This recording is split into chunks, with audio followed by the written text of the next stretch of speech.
Good evening, ladies and gentlemen, and welcome into Crutchfield Park. I'm Brendan Farrell alongside Zach Lambert here tonight for the final call of the Tom Sox regular season in this 2020 Valley Baseball League summer.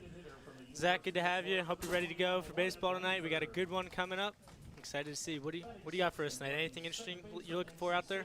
Yeah, I'm looking at the starting pitching matchup. We got Zach Kirby going for the Waynesboro Generals tonight. He has had a bit of a rough season, 0-4, 6.59 ERA through 6 starts, 7 appearances. He's walked 11 and struck out 34 over 28 and 2/3 innings. So it's really just been the hits that have been a big issue for him. His last time out, he only went 3 innings, gave up 10 runs, 7 earned on 7 hits. So if he can limit the hits, he has good stuff to get guys out. It's just a matter of missing bats, and if he can do that, Tom Sox could be in for a long night. For them, they got Preston Allen going. He's 1-2 so far on the season, 7.5 ERA. This is his second start and his 9th appearance. Only 7 strikeouts to 10 walks over his 18 innings pitched. So it'll be interesting to see how he does, being that it's only his second start. Yeah, you mentioned the pitchers. Let's run through the rest of the lineup real quick for the Waynesboro Generals. Actually, we're going to take a break real quick, run through the national anthem, and we'll get those lineups for you coming up.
All right, ladies and gentlemen, after honoring our country's national anthem, let's get to it. The batting order for the Waynesboro Generals tonight. At second base, Will Prater. First base, Alejandro Figueredo. The designated hitter, Alonzo Rubalcaba. Batting cleanup, Zach Levinson at right field tonight as well. Fifth in the lineup, Brandon Pimentel. Sixth, Alex Arroz. Seventh, Jackson Ross. Eighth, Stephen Wilmer. And batting at the bottom of the order, the shortstop, Michael Robinson. For your Tom Sox, leading off, we have Victor Castillo, who's on left field this evening. Cooper Inger will be back behind the plate after a long injury absence this summer. Good to see him back in the lineup. Batting third, the third baseman, Pierce Bennett. Fourth, batting cleanup, first baseman, Adam Ciceri. The designated hitter and the man with a 16-game on-base streak, Wyatt Langford. Batting sixth, and at second base, Eddie Eisert. The shortstop, batting seventh, Cole Foster. Eighth in the lineup, and center fielder, Braylon Skinner. And at the bottom of the lineup, out in right field, Jack Hurley. Your Sox have taken the field and getting ready to throw out the first pitch here. Preston Allen. He's looking to kind of bounce back from his last couple performances. He's had a few days off, almost a full week since his last performance, so hopefully he's ready to go, well rested, as the Sox have brought in a few more pitchers to get some more experience this summer. It'll be interesting to see him out on the mound tonight. Yeah, and for Preston Allen, he's only had 3 scoreless outings on the entire season, and 2 of those 3 has been his last 2 times out. And the time before that was his only start of the season. It was against Covington in Covington, and it was an 11-4 Tom Sox win. He took home a no decision. He went 5 innings, 4 runs, all of them earned, surrendered 8 hits, 2 strikeouts, which ties his season high. We mentioned strikeouts have really been kind of something he struggled with. Only 7 in his 18 innings pitched so far this season. He has pitched against the Generals 2 times. His first outing of the entire season, he went 2 2/3 and gave up 5 earned. And then he pitched against them on July 1st. He went 3 innings, 2 earned runs, 5 hits. So hasn't had great numbers so far this season against the Generals, as the meeting at home plate still going on, just breaking up now, so that we can finally get into Preston Allen's warm-up pitches. Yeah, you mentioned Allen's stats this summer in college at Coastal Bend. He had 10 appearances this season with 3.68 ERA. So he's been really trying to come in here with the Sox, get some experience, work on hitting those one or two pitches that kind of need more precise work, need to be more consistent so that he can perform next season in college. But I would look for other guys on the Tom Sox to be making plays this evening. They've already clinched the overall #1 seed in the Valley Baseball League. So look for them to be substituting guys as this game goes on, especially towards the later innings. Get guys more experience, but also some rest. Make sure they're healthy as we start playoffs tomorrow night. Yeah, and for the Tom Sox, you mentioned really not much riding on this game except really who they play in the first round. And even if they were to lose this game, they can still play the same team, barring how other games shake out. So a lot of scoreboard watching going to be going on in Charlottesville tonight. A lot of interesting storylines to watch, not only in the North Division, but also in the South, as Charlottesville has an 11-game lead on Harrisonburg in that first position. But Harrisonburg, Stanton, and Waynesboro are all only separated by 1 game. So Harrisonburg does hold the tiebreaker. So the Tom Sox, they can play either Stanton or Waynesboro, and those are some things that we're going to have to keep an eye on, especially with the North Division. I'm sure we'll get into that discussion a little bit later tonight as we move along. Lots of storylines, lots of teams that can end up in really any position. That top seed in the North is still up for grabs, too, as Strasburg only has a half-game lead on Woodstock. Yeah, you mentioned the South Division, Zach. If the Sox win tonight, they will play Waynesboro again tomorrow night. But if the Sox lose and Stanton wins, the Sox will be here tomorrow night against the Stanton Braves, who they've had a bit of trouble against this season. So we'll see what happens. But now, walking to the batter's box, Will Prater for the Generals. Prater is from Dallas, Georgia, and plays his college baseball at Western Carolina, so not too far away from here compared to some other guys on the Generals roster. Yeah, and for Prater, the lefty, so far this season hitting .253, no home runs, 7 RBIs, and 75 at-bats. Not a lot of guys on Waynesboro that have a ton of at-bats. A lot of guys in the 60 to 70 range, a couple that have peaked over 100, but should be an interesting matchup, and excited to get this one started as we get ready to roll into the playoffs. First pitch from Allen is a strike, and we're underway here at the Crutch for the last regular season game.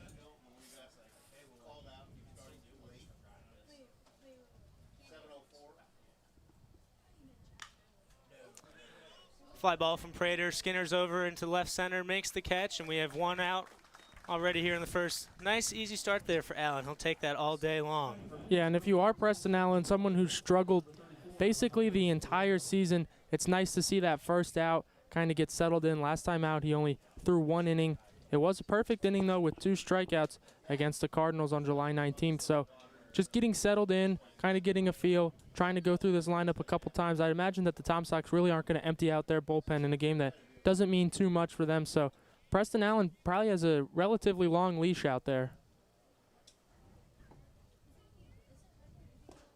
Allen throws in a strike to Alejandro Figueiredo, a fan favorite of the Generals. He's coming in with a .307 batting average this season. Big frame in that batter's box there. It's got to be intimidating for Allen out on the mound. He just got to focus on his corners, hit his pitches, and he'll have a good outing. Another swinging strike there. Really good changeup there from Allen, and Cooper Ingle, who's behind the dish, knew that Allen had executed the pitch just the way he wanted it, and after he got the swing and a miss, Figueiredo way out in front, Cooper Ingle pointing at Allen, saying, good pitch. Yeah, Allen now ahead 0-2 in the count. And that's strike 3. Nice early strikeout there from Allen. 3 straight pitches, 3 strikes, and strikeout looking from Figueiredo. Yeah, and that time Allen was able to use that off-speed pitch on 0-1 to set up the fastball. Figueiredo swinging through the changeup really was kind of guessing there, and Allen a really good 2-seam fastball that tailed back over the outside corner. Froze Figueiredo, was not expecting it. Not a lot of times you see an 0-2 strikeout looking on a fastball, but a really good pitch and great sequencing there by Ingle behind the plate too. Now in for the Generals, Alonso Rubalcaba, the designated hitter. Comes to Waynesboro from the University of Kentucky. SEC baseball has got to be a stud. He's only played in 8 games, but he is hitting .333 through his first 27 at-bats as a member of the Waynesboro Generals with 2 home runs.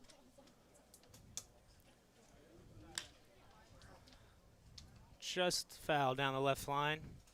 First baseman looked like he was there to make the play. Just outside the third base, outside of third base there down the left field line though.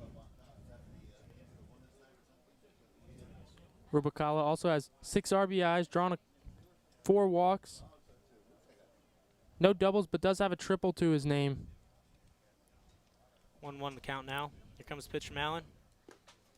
Just inside there. Rubicala gave it a look, held back. And we've seen so far this season, especially with the Tom Sox players coming and going, and Rubalcaba, a late addition for the Generals who, even though they might wind up with the 4th seed, still it's anybody's game once you get to the postseason. Nice pitch there from Allen. Bottom corner, got Rubicala swinging. Count now 2-2. One more pitch now. He can get himself out of the inning for a 1-2-3 start. Can't ask for much more than that.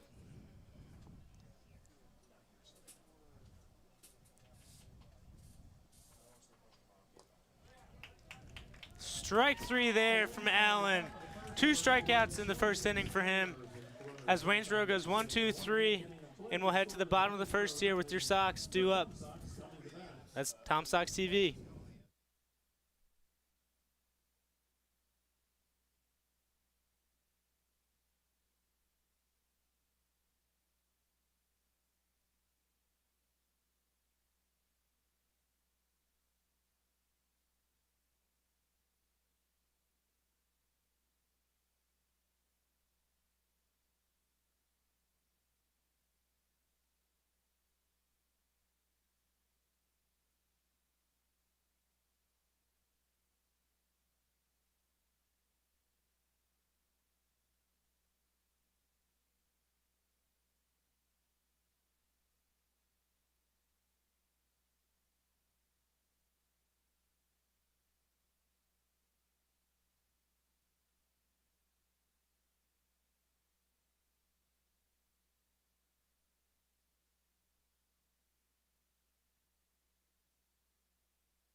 Welcome back into Crutchfield Park.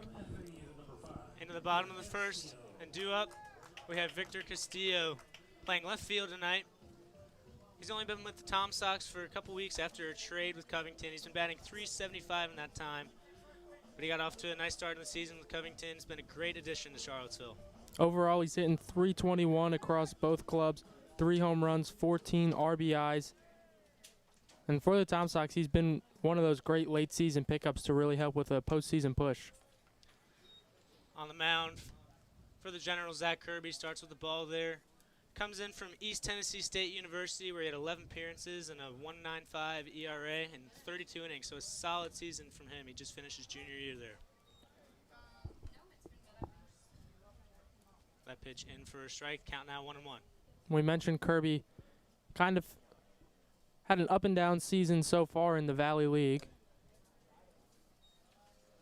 And his last outing, by far his worst, 7 earned runs, 10 runs total in 3 innings.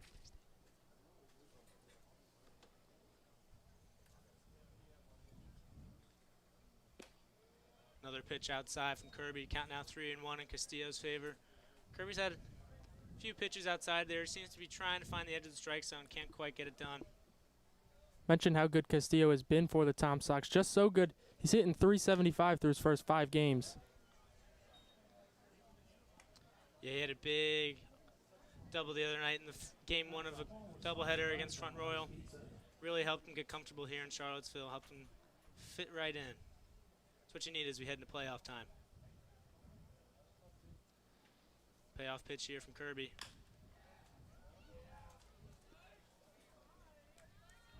Ground out to the shortstop there. Robinson from Castillo.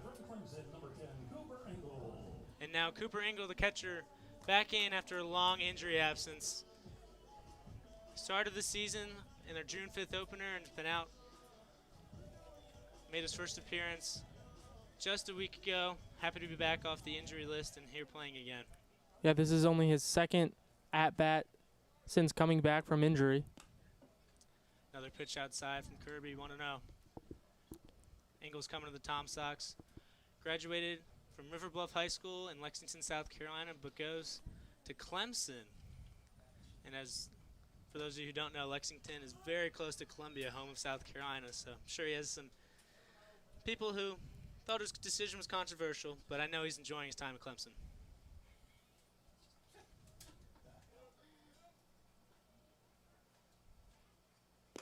Another pitch outside from Kirby, 2-1. And since that injury, you know, people weren't really sure would Engel come back after, I mean, he suffered a pretty brutal handbrake in the very beginning of the season, just the first game, so.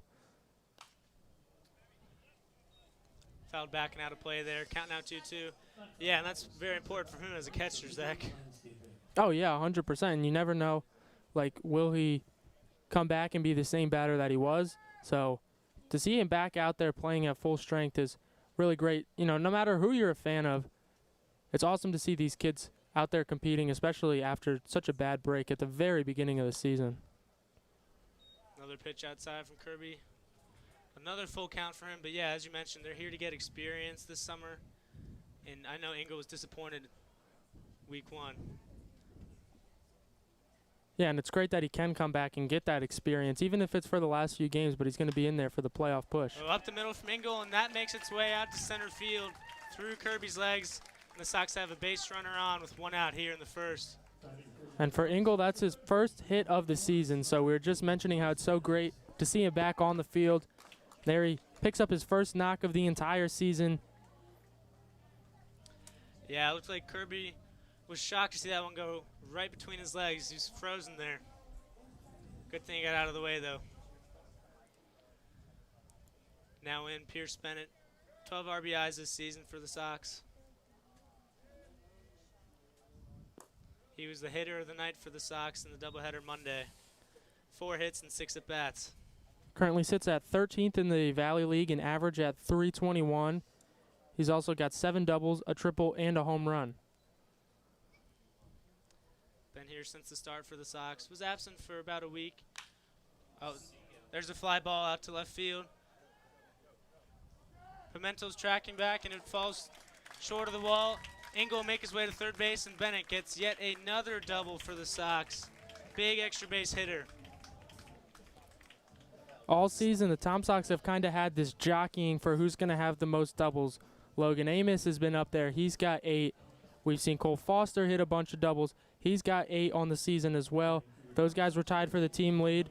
Well, now enter to that conversation Pierce Bennett, who just picked up his 8th double and very nearly almost picked up his 2nd home run instead of his 8th double, as that ball landed right on the warning track, and it almost looked like Pimentel had a play on that ball out there, but just didn't stick his glove up. It bounced down, and now it's 2nd and 3rd, 1 out for arguably the best Tom Sox hitter this season. Yeah, you mentioned it. Adam Cecere out of Wake Forest in the bat. The designated hitter has 4 home runs this season.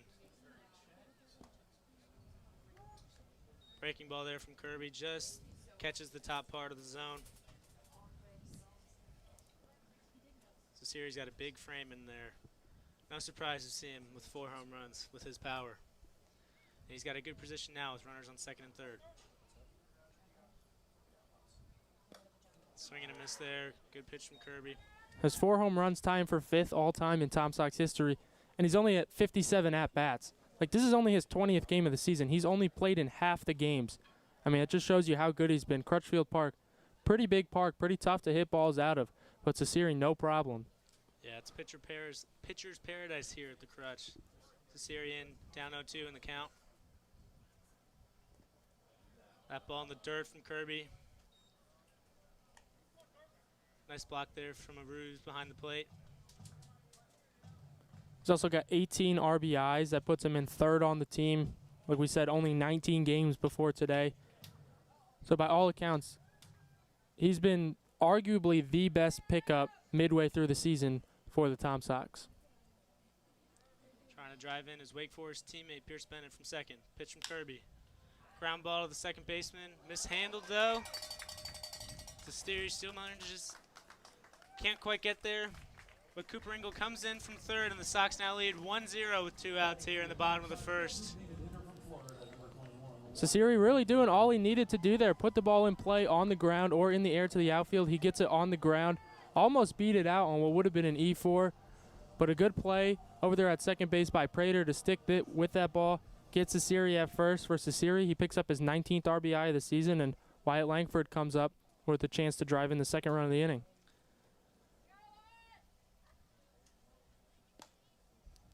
Just high there from Kirby. Langford comes in on the season. He's got the most extra base hits for the Sox. He's been dominant out there. Not only behind the plate, but in the batter's box as well.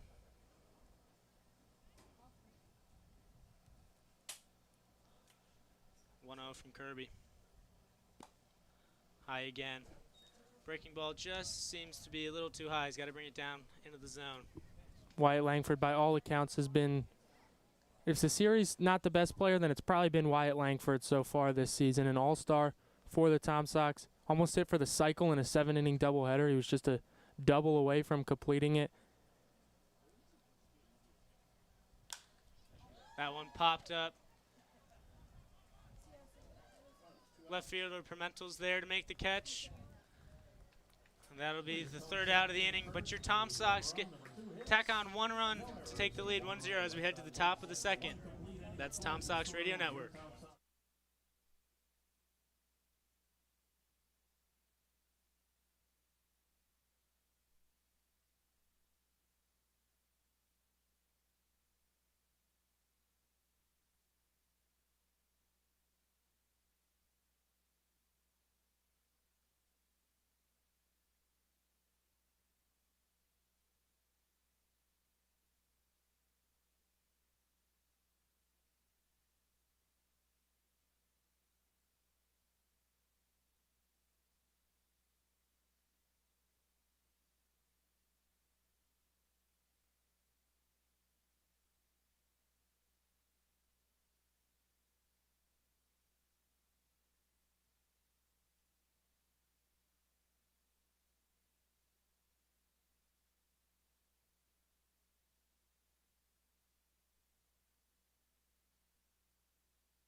Welcome back into Crutchfield Park as we head to the top of the second.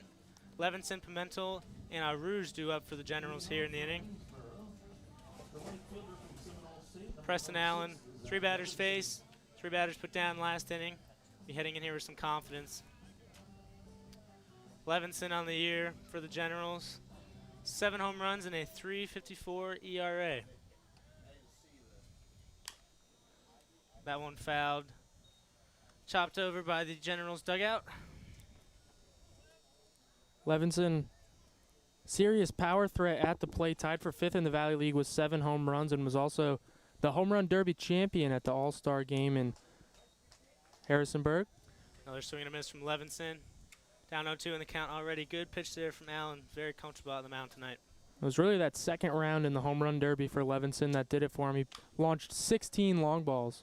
Fly ball high to Castillo. He's up by the warning track.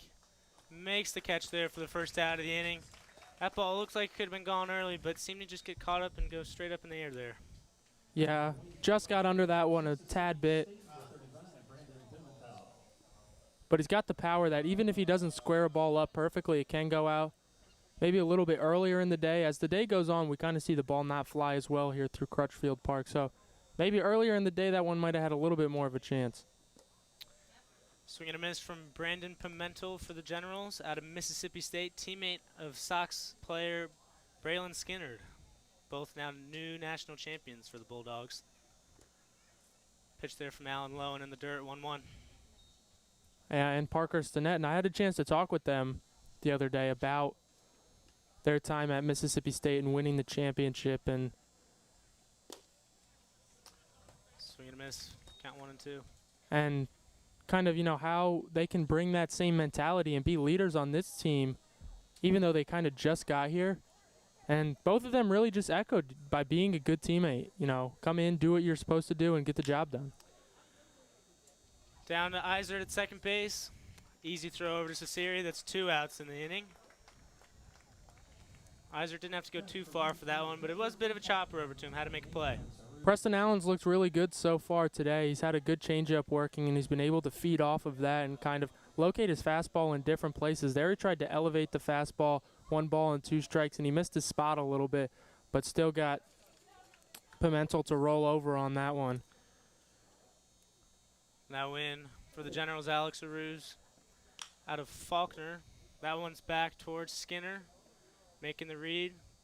Makes the catch down at the warning track for a 3rd out of the inning. Second consecutive 1-2-3 inning for Preston Allen, and we'll head to the bottom of the 2nd with your Sox leading 1-0. This is Tom Sox Radio Network.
Welcome back as we head to the bottom of the 2nd here. Leading off for the Tom Sox, number 24, Eddie Eisert out of NC State. Calls Fairfax Station home in Virginia, so not too far away from Charlottesville. As Kirby sets up. Eisert over. Figueredo makes the play, tosses it to Kirby. 1 pitch and 1 out for the Generals here in the 2nd inning. Good job by Kirby to bounce back after a 1st inning in which he gave up a run come back, get one pitch, one out, and try to work through the bottom third of this Tom Sox lineup now, avoiding any further damage, keep his team in the game and give him a chance to win, as there's already action down in the Waynesboro bullpen. I'm sure both of these teams are just kind of trying to tune up for playoffs, really. Any guy that needs work, get him an inning or two of work and focus on the next week or so of baseball. Now in for the Tom Sox, a switch hitter, Foster. Hits a fly ball over to shallow left field, but Pimento makes the play for the second out, so that's 2 pitches and 2 outs for the Generals in this inning. Making quick work, Kirby on the mound. Yeah, now if you're Kirby, you can kind of just throw a get-me-over pitch to Braylon Skinner. You got to wonder if Braylon Skinner's going up there with the idea, taking all the way because you don't want to give him a 3-pitch inning, or looking for that pitch that Kirby might just be throwing a meatball right down the middle, expecting Skinner to take. Kirby sets up. Just outside again. He's missing there in the first inning, but for ball 1. Yeah, you mentioned it. Missing kind of in that exact same spot, and missing upstairs is not exactly where you want to be missing if you're a pitcher. That one catches the zone. It's now 1-1. Skinner very dangerous on the base pads for the Sox. Probably their most aggressive and best base runners. Once he gets on base, look out. Skinner fouls that one off. Hits him in the process, and now he's down on the count 1-2. He does have 4 stolen bases in only 7 games so far this season. So as many stolen bases as he does hits, as he has hits. He's got 5 runs on the season, a triple. So he's really used his speed well. 1-2 from Kirby. Another one fouled back by Skinner. Takes a second to regroup there. Also not a guy that strikes out a whole heck of a lot. He's putting up a really good battle here. He's only struck out once so far in 16 at-bats this season. That one high from Kirby. Looks like a curveball there they just lost a bit of control of. We mentioned Skinner's speed. We've also seen that in the outfield. He's making a difference in center field. Even running into the wall and knocking down the 365 sign you see out there in center. And it's a swing and a miss for strike 3 as Kirby makes light work of the Sox in the bottom of the second. Due up as we head to the top of the third. Ross, Wilmer, and Robinson for the Generals. As your Sox still lead 1-0 after 2. This is the Tom Sox Radio Network.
Welcome back to the top of the third here as Jackson Ross will be in to bat first for the Generals.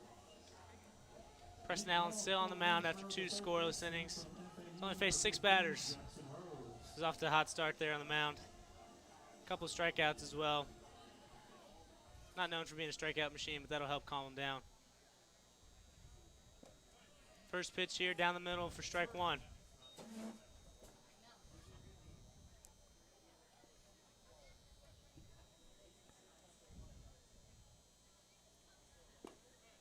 Same pitch there from Allen for strike 2. He and Engel seem to be on the same page. Cooper Ingle back there hasn't missed a beat since he's been injured. That one low from Allen.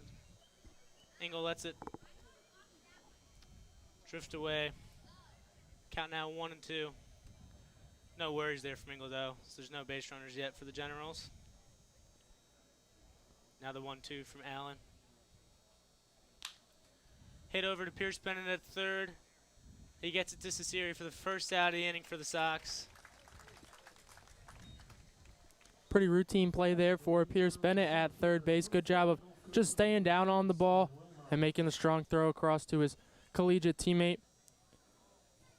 Looking around the rest of the league, the bottom of the second in Winchester, Cardinals are beating the Royals 1-0. Rebels are losing to the River Bandits in the bottom of the second 3-0. That's a pretty big game in the North Division. Now in for the Generals, number 14, Stephen Wilmer, the center fielder out of Florida Gulf Coast. Everyone knows FGCU from their run a few years ago in the NCAA tournament. That one hit high into shallow right field. Hurley in to make the play. And just judges it properly. Seemed to take a step back there, but able to get the second out for the Sox. That ball was hit a mile high. That's what we call a big league pop-up. But really good job so far from Preston Allen. Retired the first 8 batters he's faced so far. Really hasn't had to use a lot of pitches. We mentioned not a ton of strikeouts so far this season. He's got 2 already today, notched them both in the first inning. And since then, he's kind of just cruised. So a really good job from him for the first 2 2/3 innings. The bottom of the order now in for the Generals. Another strike there from Allen. Michael Robinson out of South Carolina, playing shortstop tonight. He's had a good season so far for the Generals, batting .364. You don't usually expect that from the guy batting last in the order. Another strike there from Allen. Seems to be really dialing in that fastball on the bottom part of the zone. Already hitting the count 0-2.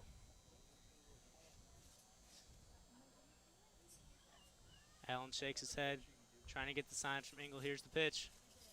Strike 3, and his third strikeout of the night for Preston Allen. 3 straight 1-2-3 innings for Allen. We'll head to the bottom of the third with the Tom Sox up 1-0. This is the Tom Sox Radio Network.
Now we're back here for the bottom of the third inning. Tom Sox still up 1-0 with the bottom of the order and number 11, Jack Hurley out of Virginia Tech up to bat. After a shaky first inning from Kirby, he settled down with a 1-2-3 inning in the second. We talked a little bit in the top half of the inning about the standings and the scoreboard. So Express are beating the Cannons right now 2-0. That game bottom of the second in Percival. Pitch in for a strike there from Kirby. Yeah, if you look at the South there, Zach, a loss tonight from the Sox and a win for Stanton means that Stanton will be here tomorrow night where a win for the Sox and Waynesboro will be right back here in Charlottesville tomorrow. Swing and a miss there from Hurley, quickly behind in the count, 0-2. Yeah, and that Turks and Braves matchup, they're playing for the 2-3 seed out there. That game starting at 7:30 in Stanton. The winner of that game gets the 2 seed outright. Check swing from Hurley. Doesn't go on a high pitch from Kirby. Now 1-2. Yeah, Hurley was named a second-team freshman All-American for his performances at Virginia Tech this past season. Solid start to his collegiate career. Pitch high and away there from Kirby for ball 2. So Tom Sox win, like you mentioned, slots Waynesboro back here tomorrow. And then if Waynesboro were to win tonight and Harrisonburg loses, then, as you mentioned, Stanton will come to Charlottesville tomorrow, and then the 2-3 matchup would be Harrisonburg and Waynesboro. That pitch fouled down the third base line by Hurley. Count still 2-2.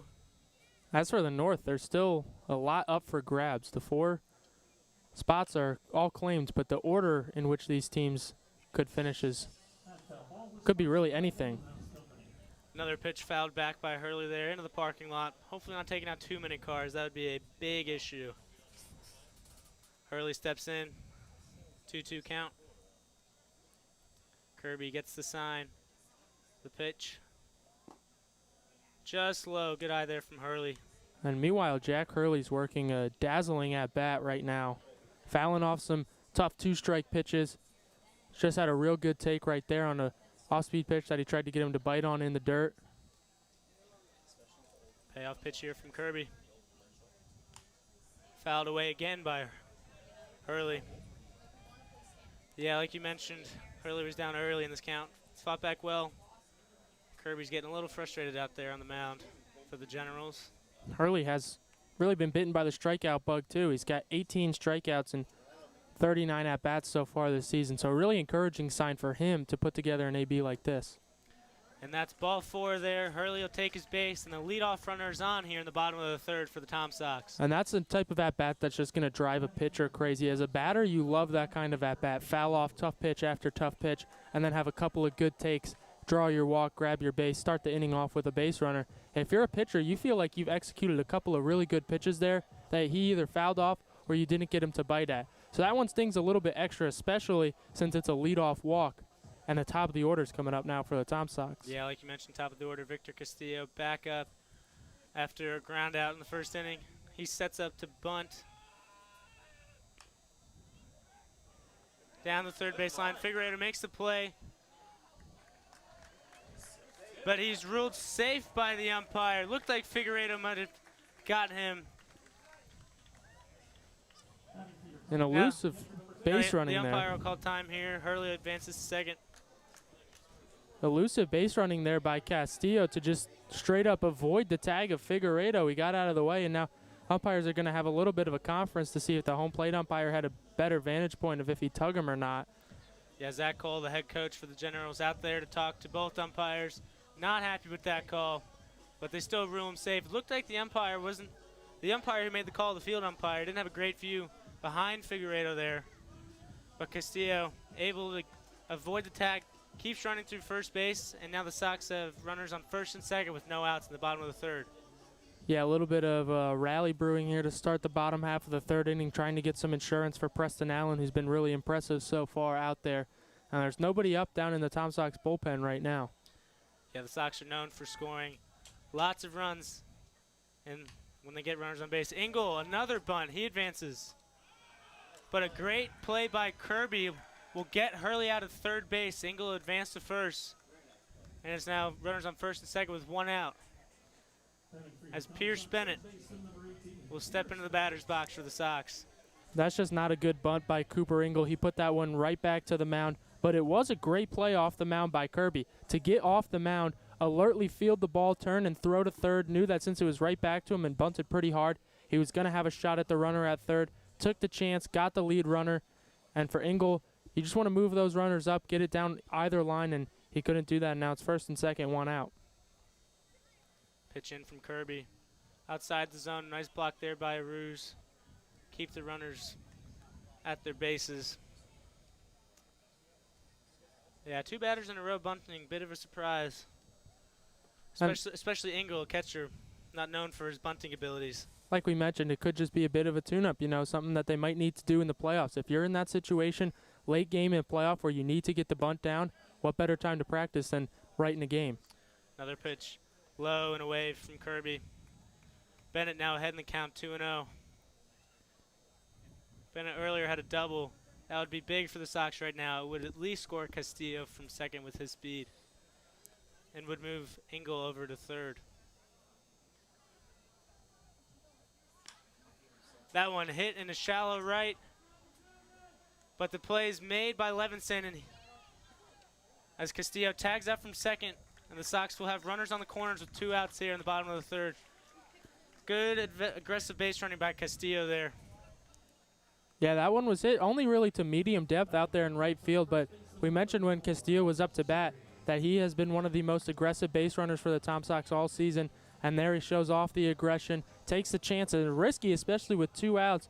One of the cardinal sins in baseball is making the first or third out at third base, but he trusts his speed, made it to third base, and now Cesari's got a runner just 90 feet away. Tom Sox designated hitter. Cesari now in.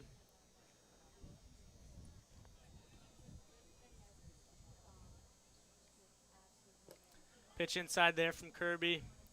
Cesari had to duck out of the way just a little bit. Last time Cesari was up, he grounded out to second base back in the first inning, but he did drive in Cooper Engel. He's 0 for 1 with an RBI. That one hit up in the air into left field. Pimento will be in. Makes the play, and the Generals escape the inning after having runners on first and second with no outs. Your Tom Sox are still up 1-0 after 3 full innings here at Crutchfield Park. This is the Tom Sox Radio Network.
Welcome back to Crutchfield Park. As we head to the top of the 4th inning here, a new catcher in for the Tom Sox, R.J. Oto out of Rio Grande Valley. He's made a few appearances after showing up in the beginning of July for the Tom Sox. That'll end Cooper Engel's night with 3 solid innings behind the plate. Also got himself on base. His first hit of the season, so good for Engel. Nice comeback story. Now the top of the order due up again for the Generals, number 9, Will Prater, as Allen throws a ball in the dirt there to start the inning. And one thing, if the Tom Sox were to hold on and win tonight, or the other scenario plays out and the Tom Sox were to face Waynesboro tomorrow in the first round. That one shot foul down the first base line. Tom Sox are only 3-3 against Waynesboro this season. Against the rest of the league, they're 27-6.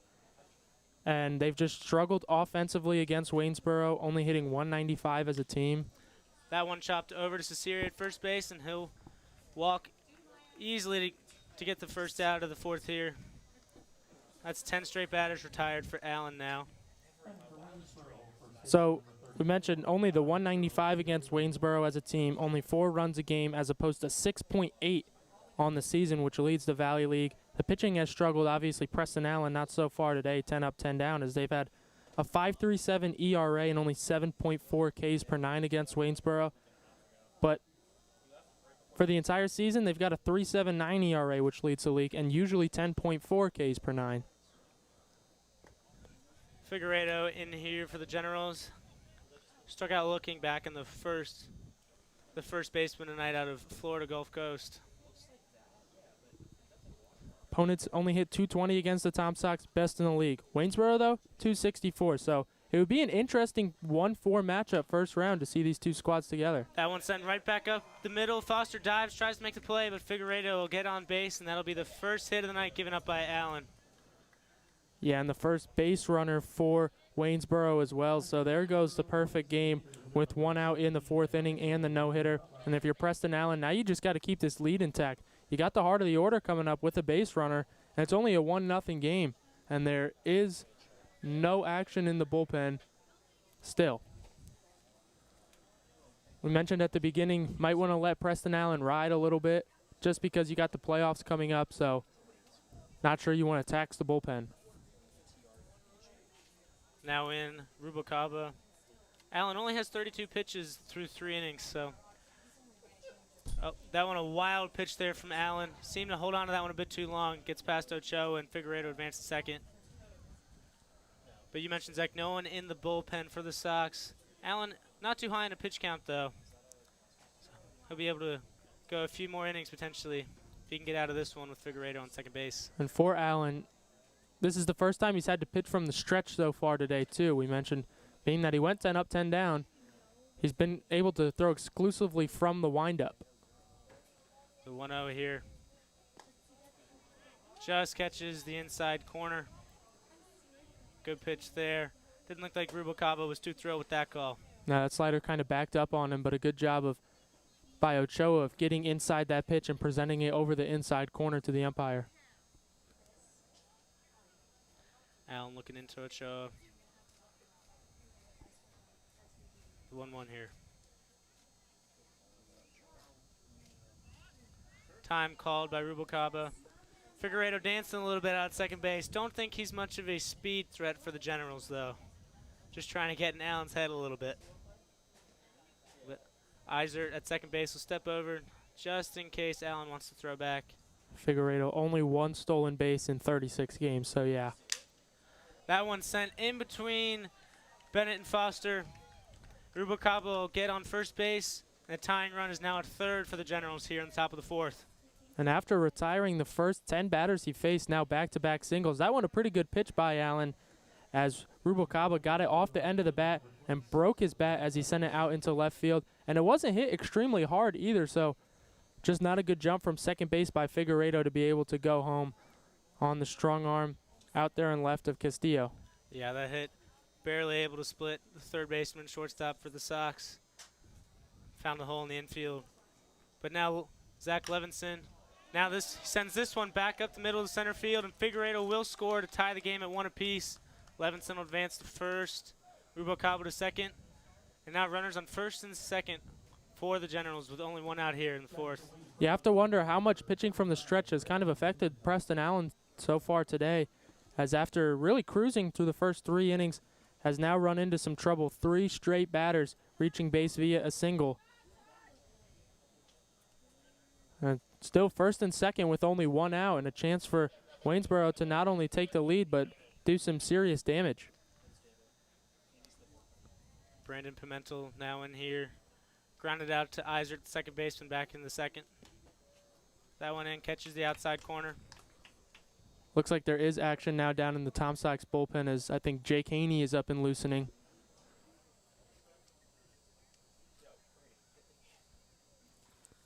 The 0-1 here. Low in the dirt. Ochoa loses for a second.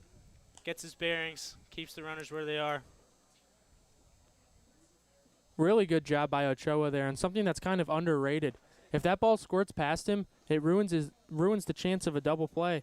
But still, you here have the opportunity now. because he did a good job of dropping to his knees, blocking that ball, and keeping it in front of him to spin two and get out of the inning.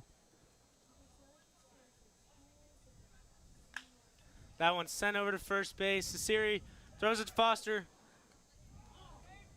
Allen unable to stay on the bag to get the double play, but the Sox are able to get another out here. A nice play by Sasiri there. Foster able to throw it back to first, just low. And the pitcher, Preston Allen, not used to making low grabs like that. Just isn't able to hold on and pick it out of the dirt. Coach Kohler wants to appeal that to the home plate umpire. Preston Allen, it looked like he kind of fell on top of the base after stumbling over it, and he was called Pimentel, was called safe at first base because Preston Allen was off the bag. Preston Allen stumbled, fell on the bag, so now the umpire is discussing if he should have been out or safe at first base. Yeah, no video replay here in the VBL, unfortunately. And they do rule him safe. No surprise there. I don't know if there's been a single call overturned all year, Zach. Yeah, and it's tough to overturn a call unless one umpire has a clear, better view than the other, and I can't say that the home plate umpire necessarily did. But the 3-6-1 double play is possibly the hardest to turn in the entire game. It's just so unnatural for a pitcher to run over and then try to set his feet after stopping on a full sprint and catch a ball from the shortstop. Strike there into Alex Aruz. He'll be in with runners on the corners and 2 outs. Last time up, Aruz flew out to center field. The Sox will be looking for him to do the same here to get out of the inning. And if you're Waynesboro, you still have runs out there that you would really love to drive in. Nice pitch there from Allen. Just catches the inside corner. Another good job by Ochoa framing that one to get the called strike. Now the 0-2 pitch in here from Allen.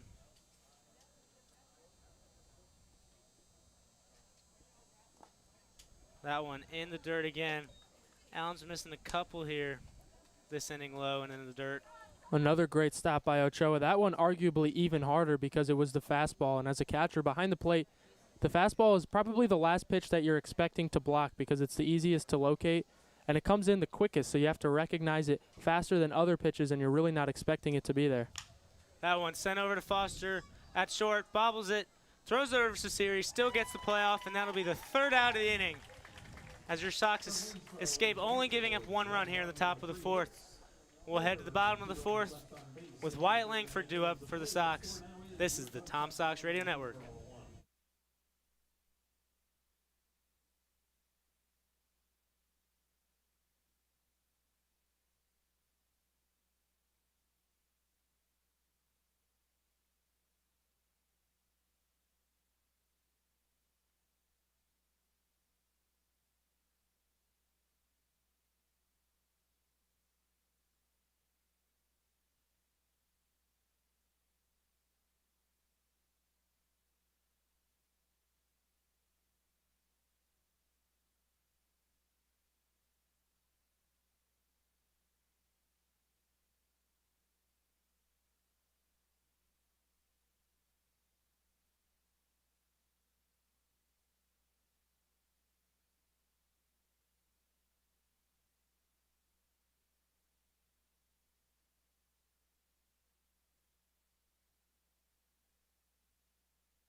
Welcome back to the bottom of the fourth here.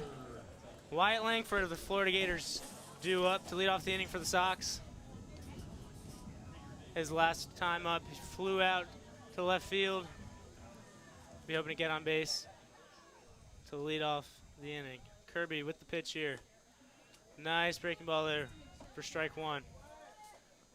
Kirby's really settled down after that first inning, Zach. Yeah, he's really looked solid and had a stretch of 5, 6 straight batters that he retired. So he's really been in a groove since he's let up that run in the first. That pitch in the dirt, now 1-1. Langford trying to extend his on-base streak to 17 straight. That one hit to shallow right, Figueredo over there. But Levinson comes in from right field into foul territory to get the first out of the inning.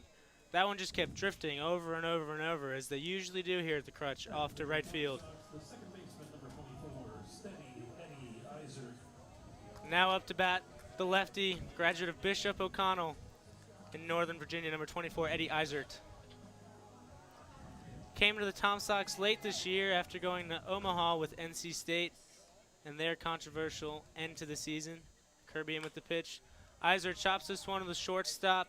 Robinson, who makes the grab, throws it to Figueredo, and just gets the out after a nice stretch over there. Now 2 down in the inning for the Sox. Smooth play at shortstop by Michael Robinson to field and throw on the run, and he needed to get that thing there as quickly as possible, as Eisert was flashing the wheels down the first baseline and almost beat that ball out. But Robinson able to scoop that one up and throw it over in time for the second out of the inning. And Kirby continues to look pretty solid. He worked in and out of a little bit of trouble last inning, but a clean second inning, and now a chance to set the Tom Sox down 1-2-3 for the second time tonight. Cole Foster now in for the Tom Sox, the Auburn Tiger. Pitch outside from Kirby. He seems to be getting rid of that miss, but every once in a while, just that one way outside of the zone. Kirby gets the sign from Aruz. Swing and a miss there from Foster for strike one. Foster riding a little mini 3-game hit streak. Also one of the All-Stars this season, has bumped his average all the way up to 244. He was down around the 220 mark as he went into the All-Star game, but leads the team with 25 runs, tied for first in 8 doubles. Hits that one just drifting foul down the right field line. Yeah, you mentioned leads the Sox in that category, but also has the most appearances. Appeared in 38 out of 39 games for the Sox. Only game he missed was game 1 Monday night. Consistent player at shortstop for Charlottesville. Yeah, he's been here from the jump and has come ready to play. That one low and in the dirt for Kirby there, leaving the count at 2-2. And he's really one of the few guys for the Tom Sox that has seen the true peaks and valleys of an entire season.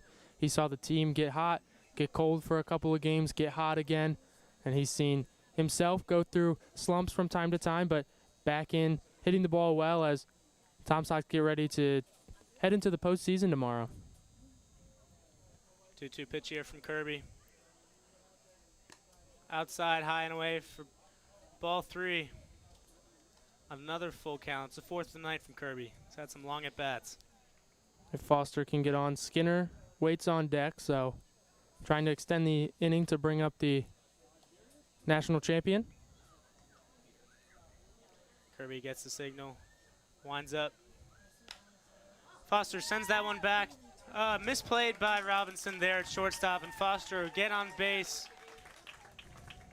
Runner on first here with 2 outs for the Sox here in the bottom of the 4th.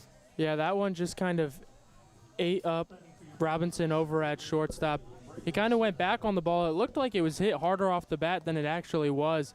Kind of fisted off the bat, and then he tried to come in and play it off to his left side after he realized that he had to charge the ball. And the ball just stayed down on him. He expected it to hop up. It stayed down and squirted into center field. Probably go down as an error. Generals coach here now out on the mound to talk to Kirby and Aruz. Yeah, like you mentioned, Robinson almost looked like he had a misstep there. Wasn't sure what the ball was going to do, but that allows Foster to advance to first. Now stepping in for the Sox will be number 2, Braylon Skinner out of Mississippi State.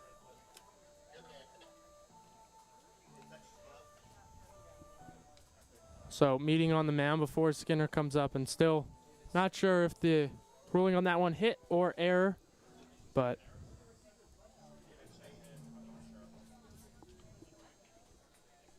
looks like they're going to mark that one down as a hit for Cole Foster.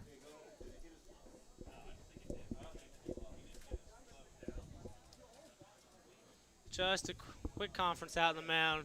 No changes for the Generals. They do have one out in the bullpen.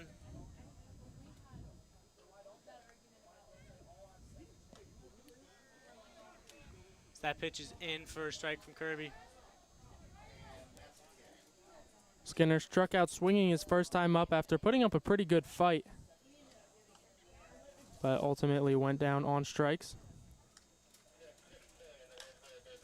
Hit there from Skinner, flying out to left field. Pimento over there makes the running grab, and that'll be the third out of the inning for the Sox. Sox are able to get one on there in the fourth. Nothing doing, though, as we'll head to the top of the fifth inning, tied 1-1 here at Crutchfield Park. This is the Tom Sox Radio Network.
Here in the top of the fifth inning, new pitcher in for the Tom Sox, Jake Haney. Those final stats for Preston Allen, the starter for the Sox.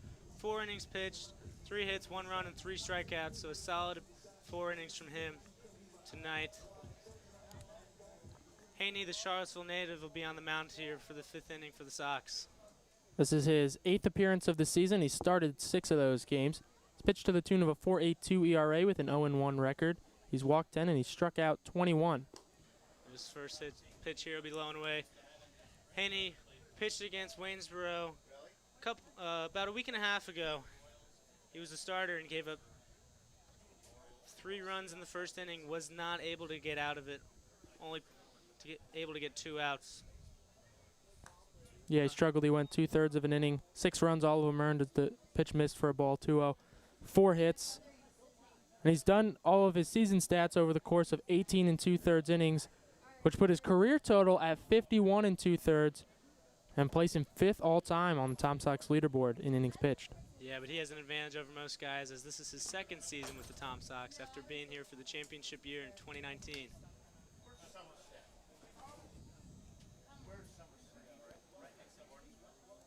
Another guy on the Tom Sox with that championship pedigree, maybe not at the NCAA level, but certainly at the Valley League level. Strike there from Haney. Now 3-1. Now in left field, another guy who is in his second season in the Valley League, Logan Amos. He spent 2019 in Covington. Another one inside there from Haney. Gets the call, fights back, forces a full count here. So Amos is in for Castillo, who finishes his day 1 for 2. Payoff pitch here from Haney. Inside. Check swing, though, from Jackson Ross. Ruled foul by the umpire, and we'll have the payoff pitch again. Yeah, I think that one ran in and hit the knob of the bat of Jackson Ross. 3 straight pitches from Haney inside on the batter.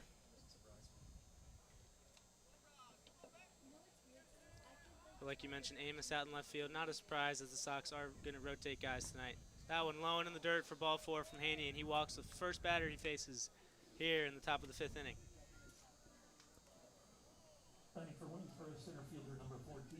And Haney got off to a pretty strong start on his season. Didn't have an earned run allowed in his first 3 outings, and then got touched up by the Turks a little bit.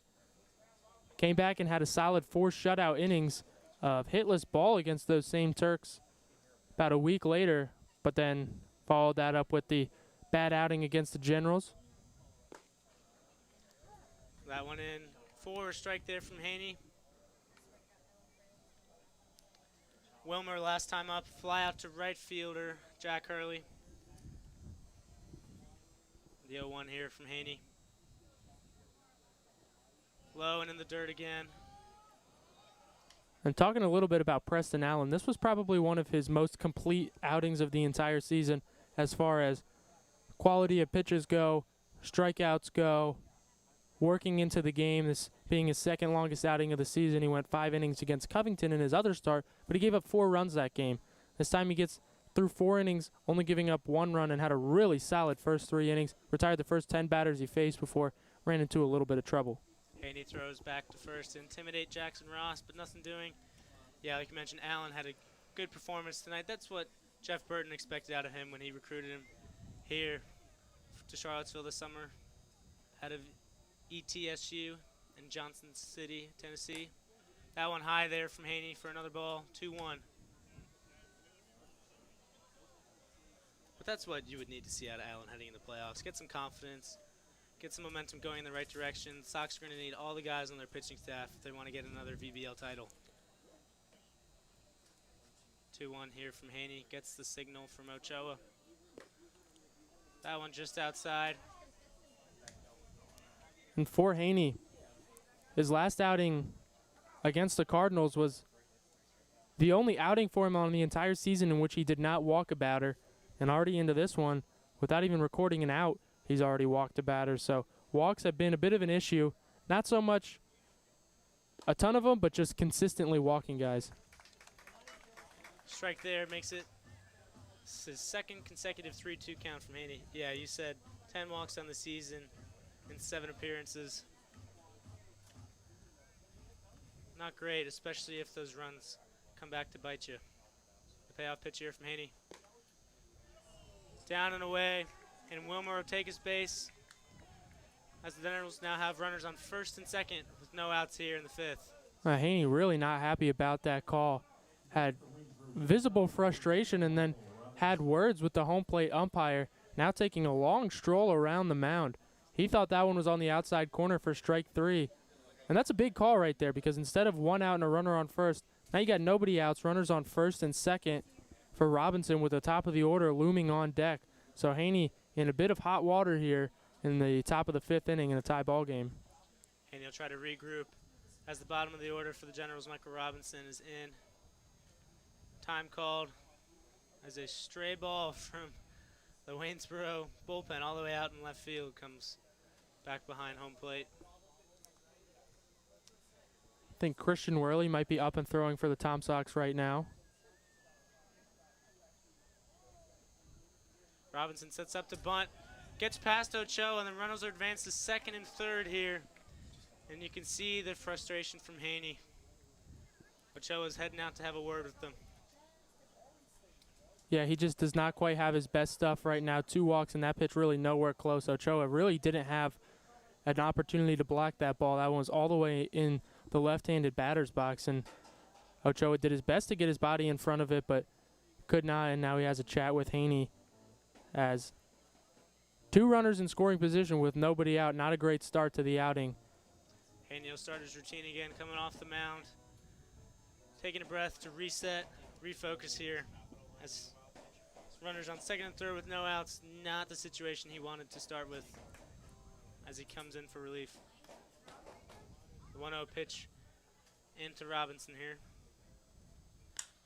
That one sent to center field.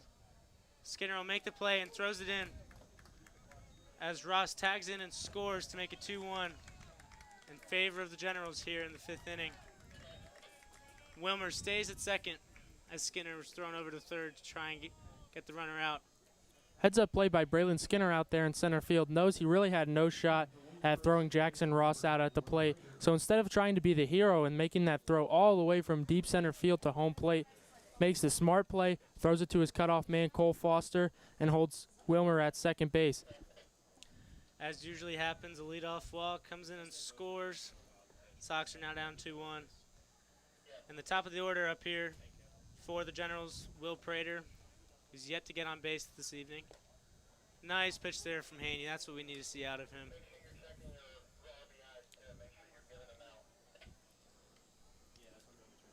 Wilmer's out there at second all by himself.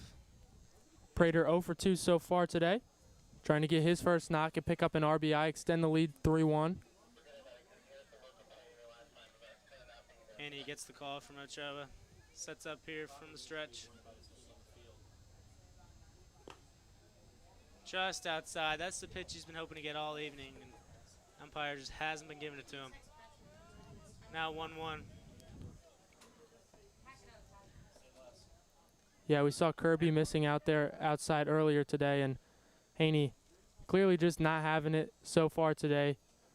Prompts a pitching coach or a mound visit. Tom Sox, pitching coach John Maley's out there to talk to him and Ochoa. Trying to give Haney a little confidence to get out of this inning with only 1 run given up. The other game in the South Division still scoreless now. Turks Braves, that one in the bottom of the 2nd. Cannons have tied the Express up. So if the Cannons can come back and win that game, with the River Bandits leading the Rebels 6-2 right now, a Cannons win and a River Bandits win would have Woodstock leapfrogging Strasburg in the standings and taking that #1 seed in the North. It's a tight race in the North Division for sure. And if the Rebels lose, they are slotted down, confirmed in 4th place. So if Woodstock would win today, the North standings and seeding would become a lot more clear as those playoffs start Sunday. Haney, after the conference, pitch into Ochoa for a strike. Haney now ahead in the count 1-2. And that was a good breaking ball there. Kind of a get-me-over breaking ball that I don't know if Prater was expecting. Looked like it might have clipped the outside corner, too. So a good pitch to come back after the mound visit from. Yeah, we saw that pitch to get Haney's first strike in the count. There it is. Strike 3. Prater strikes out looking, and Haney gets his first backwards K of the evening. That's the pitch he's been trying to get all night. And Haney, kind of a sarcastic, thank you to the home plate umpire after receiving that strike 3 call on the outside corner, because that pitch was in a very similar location to the 3-2 pitch to Stephen Wilmer that the umpire called ball 4. Now in Alejandro Figueredo, who made it all the way around the bases last inning for the Generals.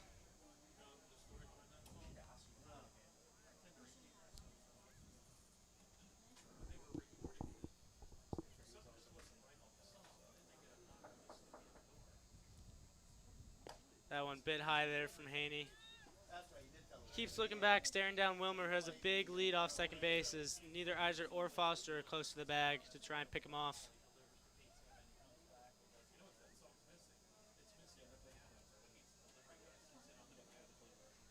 And he gets the call in from Ochoa.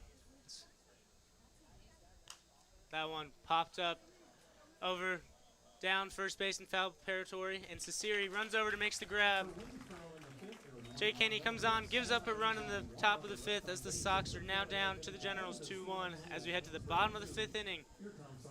This is the Tom Sox Radio Network.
New pitcher in for the Generals as we head to the bottom of the fifth here. Number 16, Mason Miller out of Florida Gulf Coast, another FGCU product for the Generals.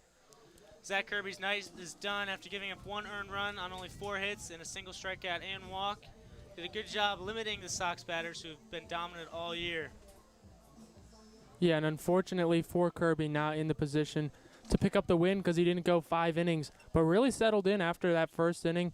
Did a good job of kind of finding a rhythm. Jack Hurley leading off, sends it over to Robinson at short, who makes the grab, but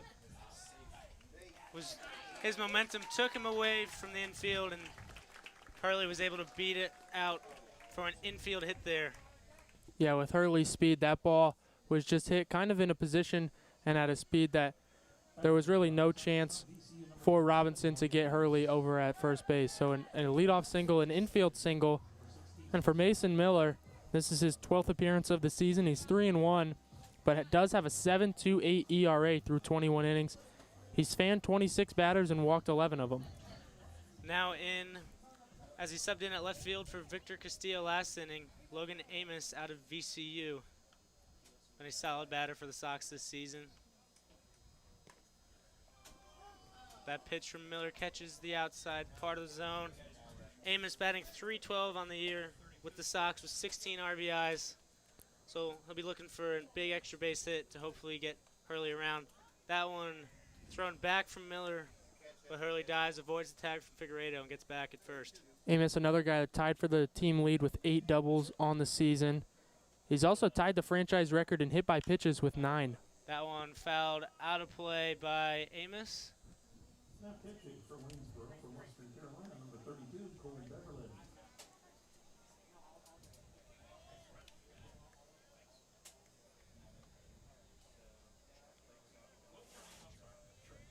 New catcher in for the Generals as well, Cole Beverlin out of Western Carolina.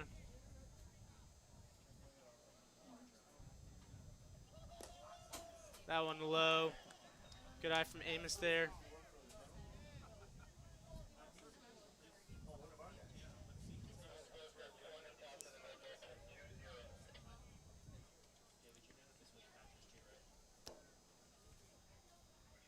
One-two pitch here from Miller.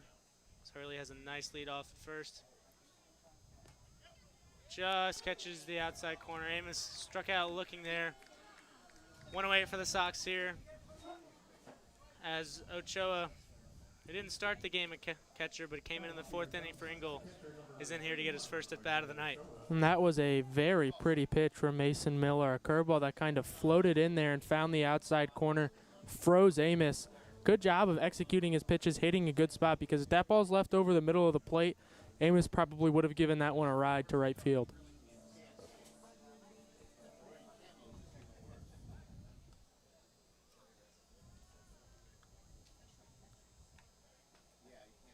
Hurley, a clear base stealing threat for the Sox. And as you can see, the Generals know it too. Mason Miller, second time throwing back over to first baseman Figueredo. Hurley swiped 5 bags on the season, is yet to be caught. Another one there from Miller. You can hear the Sox players chirping a little bit from the dugout. Miller, being that lefty, can just lift the right leg and go over. So as a base runner, it's really tough to tell if he's going to break towards the plate or break over towards first base. So it keeps the base runners honest and almost got Hurley. Hurley off to steal at second. The good throw there by Beverland, and a play made by Prater, the second baseman, gets Hurley out stealing, and now 2 away for the Sox, just like that. Really strong throw from behind the dish, and tough when you're freshly inserted to do that. A nice tag over there at second base, too, by Prater to get over to the bag and put the tag down. Pitch in from Miller, outside part, just outside of the plate, now behind the count, 2-0. Yeah, it looks like Hurley still got a good jump off of first. Ochoa calls time here. That was only the first time this entire season that Hurley's been gunned down trying to swipe a bag. Yeah, you gave him a little commentator's curse there, Zach. Miller's pitch in there just catches the top part of the zone. You can apologize to him after the game. Okay? Yeah, I will. Good. Count now 3-1 in favor of Ochoa. Fouled back over the press box by Ochoa. Now a full count here. Ochoa only 2 for 8 so far this season, but those 2 hits have both left the yard. Outside there, and Ochoa take his base.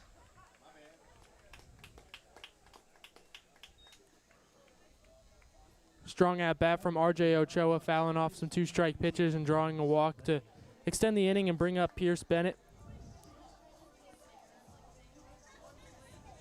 Bennett reached earlier in the game on a double, got all the way to third base. Wasn't quite able to make it all the way home and had another fly out as well. Not a bad night for him so far. He'll be looking to get on base here. Ochoa had not much of a base running threat over at first. That one in just low from Miller. Thought that one was a strike. Not quite.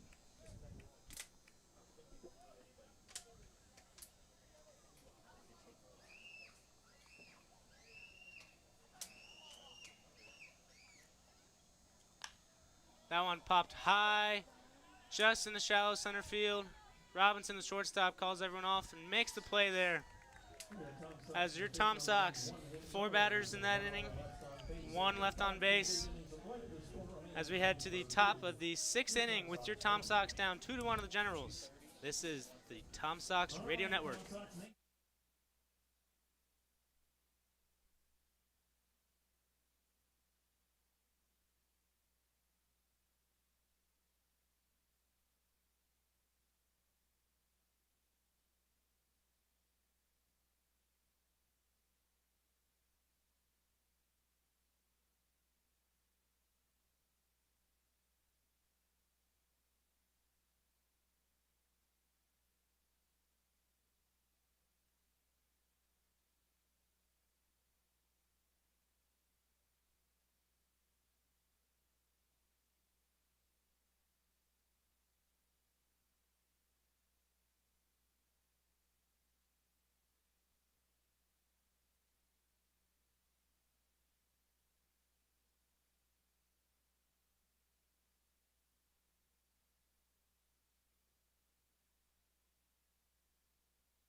New pitcher in for the Tom Sox here in the top of the sixth, Justin Humanet, the French-Canadian and VCU Ram. Jake Haney's night is done after a single inning of relief, giving up 1 run after a couple of walks, led off to a shaky inning. Leading off in the 6th inning for the Waynesboro Generals, number 17, Alonzo Rubalcaba. He reached base on a single back in the 4th.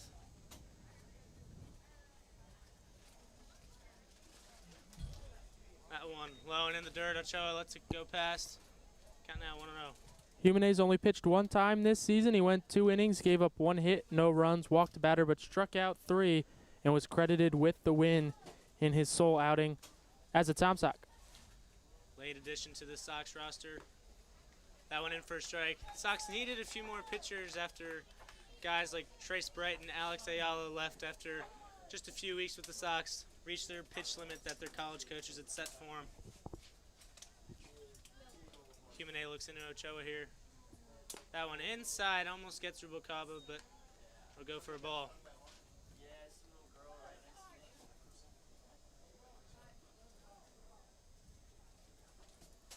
Not a bad start to his season for Humanet.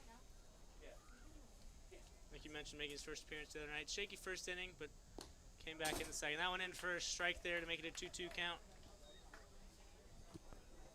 Yeah, that game was against Front Royal in the 7-2 win in the first game.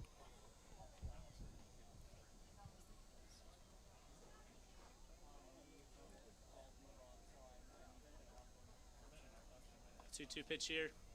Low. Well short of home plate there. So you mentioned Jake Haney, only that 1 inning and the 1 run.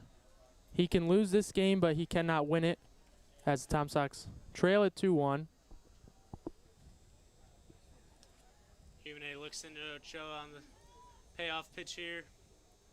Ochoa sets up on the outside part of the plate. Swing, strike 3.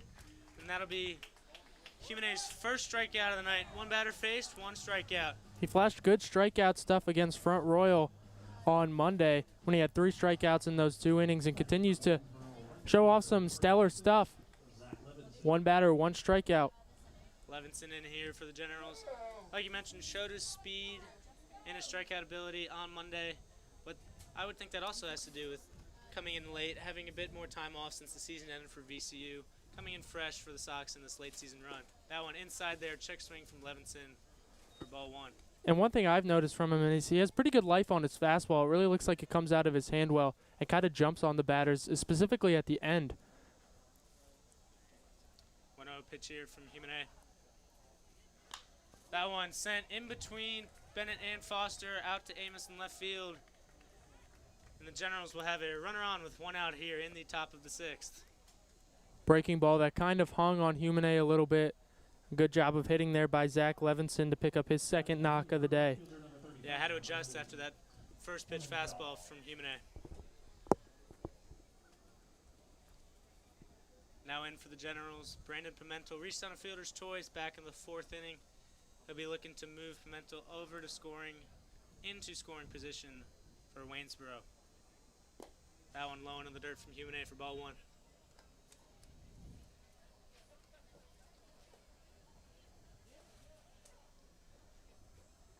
Mentioned reached on that fielder's choice, 0 for 2 in total on the day after a ground out to second, back in the 2nd. Again low in the dirt from Humanet. Just needs to calm down a little bit. Had that early strikeout. Needs to just find his couple of pitches. You mentioned his fastball that he's great with. Has to just find the corner. We'll be able to get out with a scoreless 6th inning. Levinson, big lead on first. That one low in the dirt again from Humanet. 3 straight balls from him. Yeah, and another guy that's come in and just kind of struggled with his location. We saw the same thing from Jake Haney, struggling to put the ball where he wanted it. Justin Humanet, kind of the same thing. 3-0 pitch here. Down the middle, first strike. No surprise on the 3-0 count. Expecting fastball. If you're scoreboard watching around the Valley League, Turks and Braves all knotted up at 1 in Stanton. That game bottom of the 3rd inning. Low and away from Humanet for ball 4. As the Generals now have 2 runners on with an out here after a free base for Pimentel. Alex, It's Joey Rezick, who came in defensively for Alex Arouse back 2 innings ago behind the plate. plays his college ball at East Carolina. Teammate of Sox pitcher Carter Spivey. That one line just gets past the Siri from Rezick, and the throw in. An absolute dart from Hurley, and he gets the runner out at home as Ochoa tags out Levinson, who's trying to score from second. A phenomenal throw there from the Virginia Tech prospect. That'll be the second out of the inning for the Generals, but they will have runners on the corners here, as Jackson Ross will be in here. A laser beam from right field by Hurley there. You said it perfectly, I think, Brendan. An absolute dart hit Ochoa right in the chest. All he had to do was turn his body and put the tag. He was basically waiting at the plate for Levinson. Levinson just stopped. He had no chance there. Now a little more confidence after that play. Humane in for a strike there. You can see just a little momentum change here in the 6th inning for the Sox. Humane looks like he's starting to click here a little bit after that Hurley play from right field. And that's big because it keeps it at a 1-run game. Pitch here from Humane.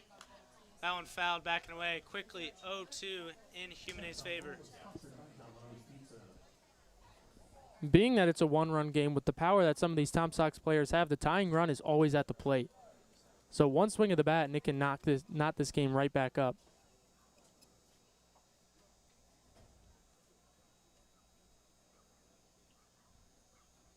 That one nearly gets Ross in the head. He ducks out of the way. Maybe a little too much energy there from Humane. That one clearly got away from him. Behind the back of Ross.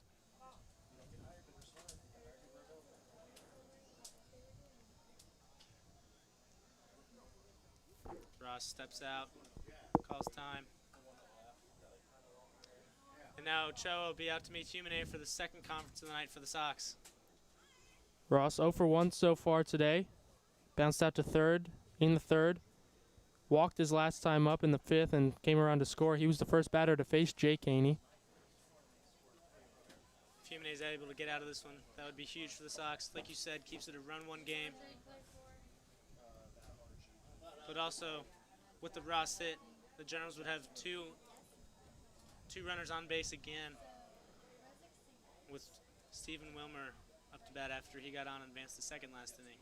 Pitch from Humane, hit out into right field. Hurley runs over to make the catch, and the Sox escape to make it a scoreless 6th inning from Humane. We head to the bottom of the 6th here at Crutchfield Park, a 1-run game as the Sox are down 2-1 to Waynesboro.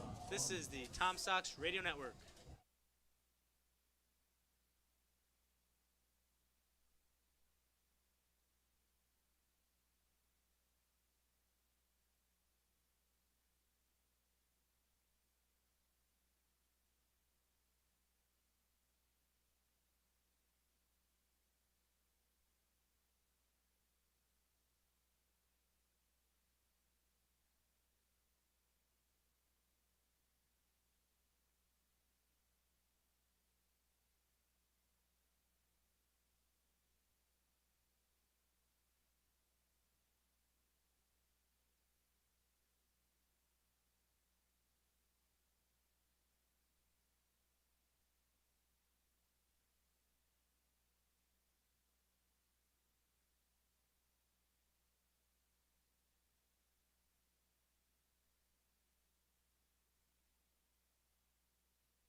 As we enter the bottom of the 6th inning here, a new pitcher for the Waynesboro Generals, number 20, Brady Jones, out of East Tennessee State.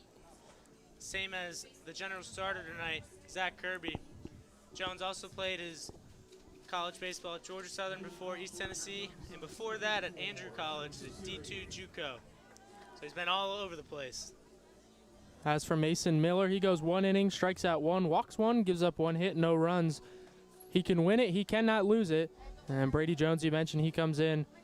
10th appearance of the season, 8 2/3 innings pitched, 5 strikeouts, 7 walks, a 12.46 ERA. Has yet to pitch against the Tom Sox this season, though. His last time out was all the way back July 10th, almost 2 weeks ago. He went 1 1/3 and gave up 7 earned runs. Yeah, this past season only appeared in 10 innings for East Tennessee as Adam Cesari comes in, the first baseman.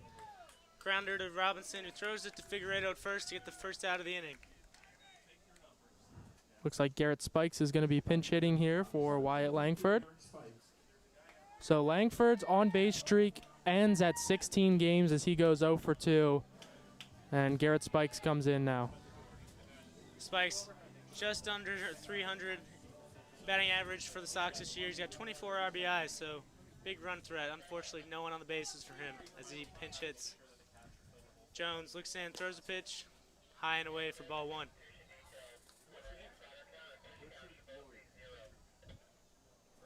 Spikes, a graduate of Mountain View High School in Lawrenceville, Georgia, now plays for his home state, Georgia Bulldogs, along with Cam Guidry of the Sox. Big swing there from Spikes. Foul tip, says the umpire. Count goes to 1-1. You mentioned those 24 RBIs. Those tie him for 9th in the entire league. Swing and a miss again from Spikes. Does have the power to leave the yard. We've seen him leave Crutchfield Park to dead central.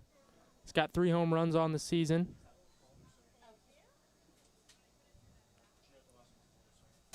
The 1-2 pitch here from Jones. Spike swings at a ball that was outside of the zone. That'll be 2 down here in the 6th for the Sox as Eddie Eisert from the NC State Wolfpack is into bat. Eisert on the night. A couple of ground outs as he's been playing at second base and the outfield in the infield. We mentioned the Tom Sox really struggled all season hitting the ball against Waynesboro, and that's held true tonight. Just unable to scratch runs across on a team that can really hit the ball.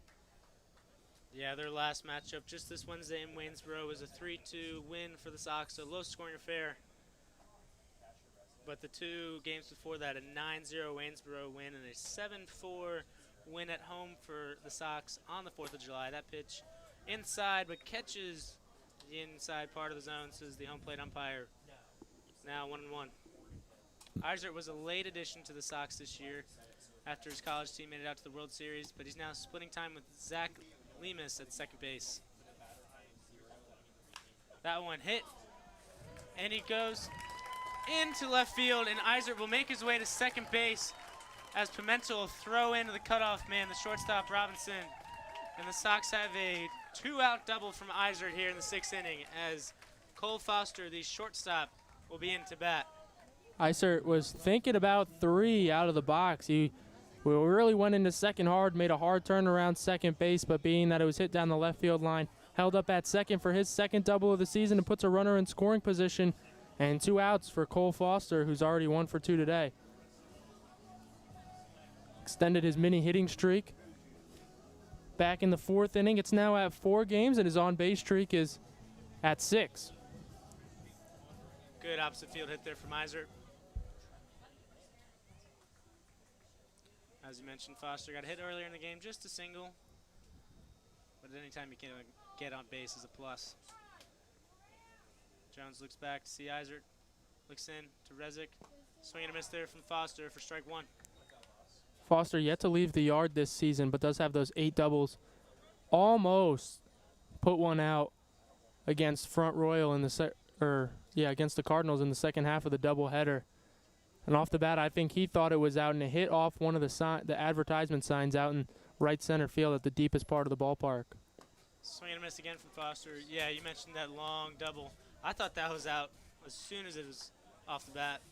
I think he did too by his reaction out of the box. Yeah.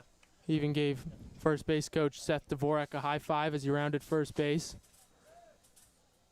But Crutchfield Park has a tendency to hold balls, especially the ones out to the power alleys. Jones looks in. Inside pitch just misses the zone. Count out 1-2. Foster out of Auburn. A couple Auburn teammates were with him when he arrived early, beginning of June.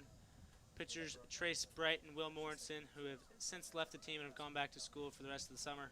Ryan Dial too. He came up big as Cooper Ingle was hurt. Hit there from Foster, drifting towards left field.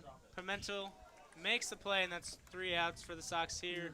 And the bottom of the 6th, Waynesboro still holds a 2-1 lead as we head to the 7th inning here at Crutchfield Park. This is the Charlottesville Tom Sox Radio Network.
New catcher in for the Sox, number 7, Garrick Ebo out of Virginia Tech.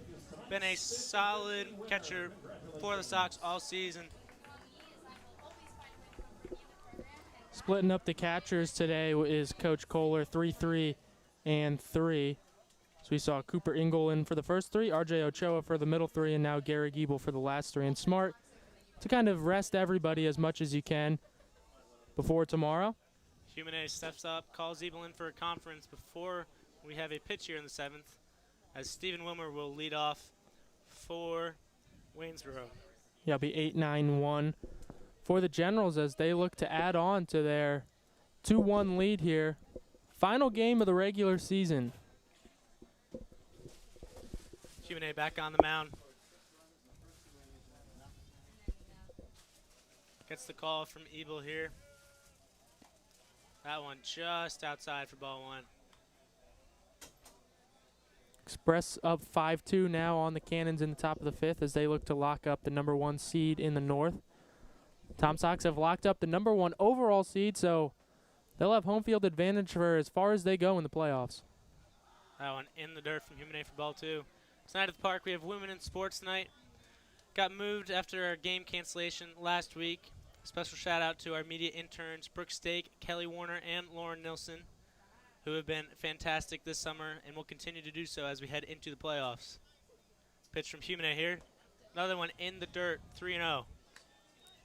Yeah, and if you haven't checked out the Tom Sox Today podcast, today was hosted by Brooke and Kelly, and they had on Danielle Stein. Special guest, Danielle Stein. Good pitch there from Jimenez. So, really good episode. Go check it out.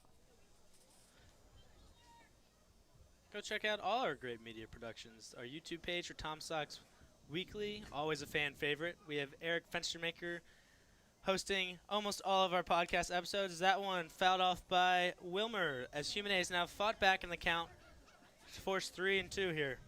Really good job by Humane regrouping after those 3 straight balls.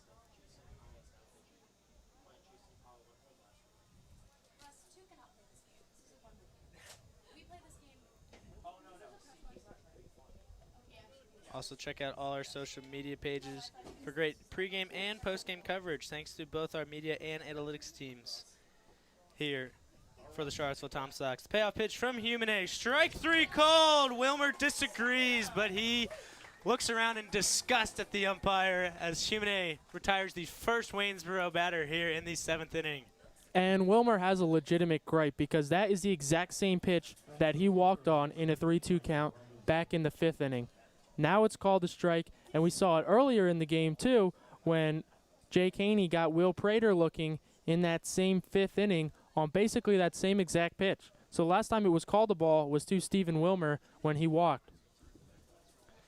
Now in Michael Robinson, the bottom of the order for the Generals. Humane way outside there. Ebel mishandles it, but no issues as the Generals have no one on with 1 out here. Robinson 0 for 1 so far today. Struck out in the 3rd and a sac fly and an RBI back in the 5th. Drove in Jackson Ross to give the Generals the 2-1 lead that they have right now. Humane gets the call from Ebel, throws it in. That one fouled straight back into the fence.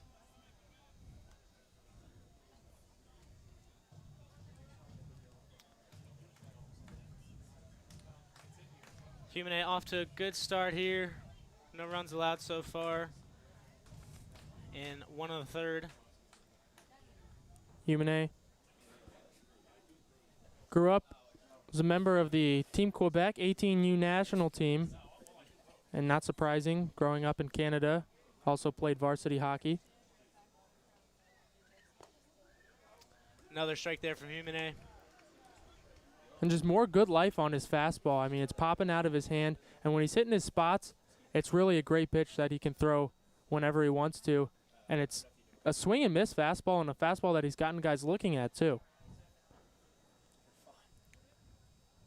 Humane gets the call. 1-2 pitch. Away. Robinson checked his swing. First base umpire says no. It was close. Another ball in the dirt, though, from Humane. It'll even the count at 2. Certainly close and really could have gone either way there. Great pitch by Humane, a chase slider down in the dirt that almost got Michael Robinson fishing, but a good job to hold up there by Robinson at the dish. Yeah, you mentioned hockey. That's got me thinking about some other sports with the Olympics starting tonight out in Tokyo. It'll be a good watch for the next couple weeks. Got baseball back in the Olympics, too. Eddie Alvarez in the dirt. Humane loses his footing on the follow-through. Eddie Alvarez playing for Team USA for baseball was the flag holder this morning in Tokyo for the opening ceremony for Team USA. It's always a distinguished honor for anyone who gets to carry the flag. Full count here for Humane up against Robinson.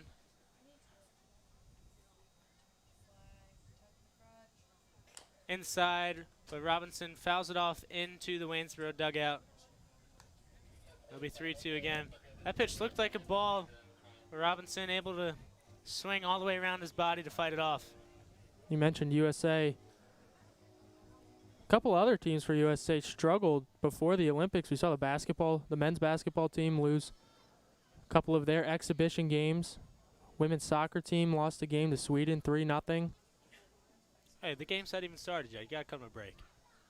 That one low and away in the dirt.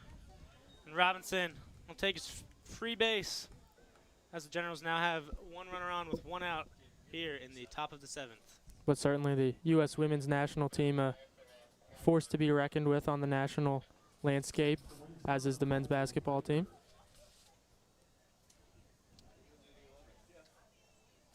Will Prater now in for the Generals. 3 at-bats this evening, a fly out to center, ground out to first base, and a strikeout looking. So he's looking to get some momentum for the Generals.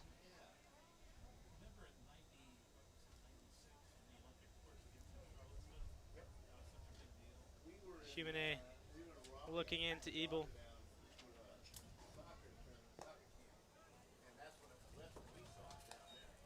The other flag bearer for Team USA in the Olympics was Sue Bird, so a star-studded cast for the Americans out there. Disappointment there won't be any fans in Tokyo after seeing all these sporting events, especially here in the U.S., come back.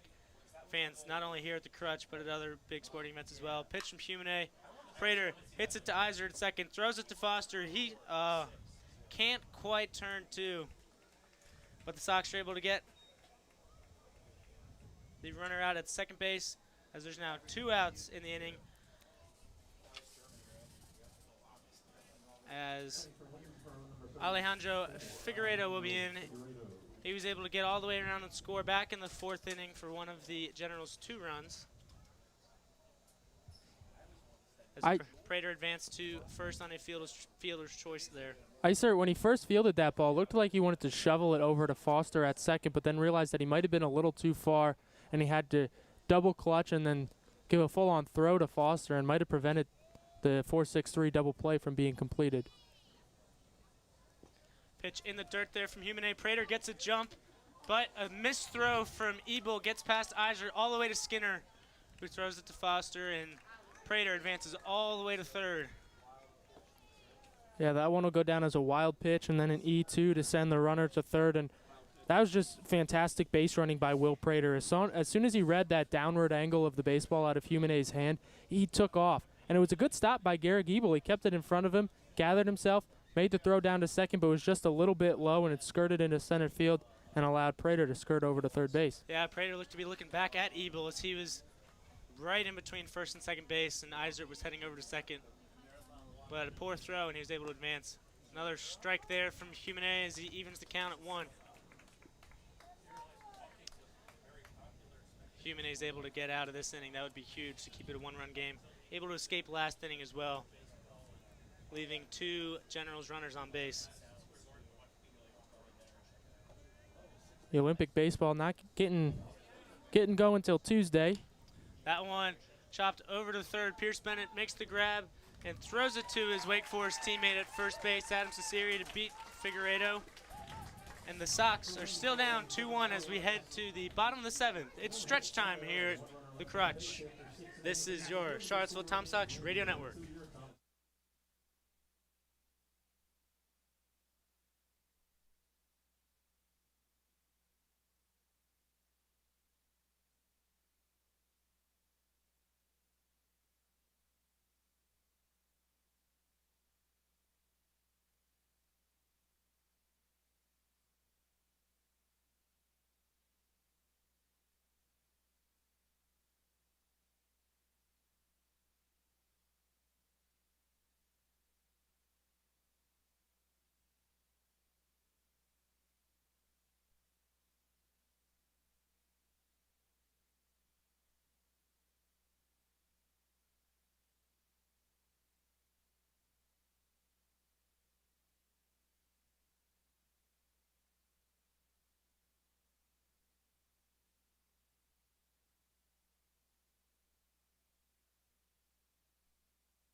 Welcome back in. Braylon Skinner of Mississippi State will lead off for the Tom Sox here in the bottom of the 7th. And if Skinner is able to get on as a leadoff runner, the Sox will have a great chance of tying up this game.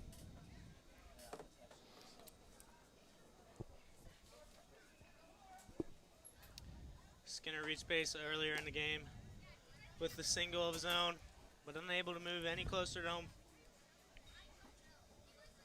He's had a couple of flyouts to the left field as well.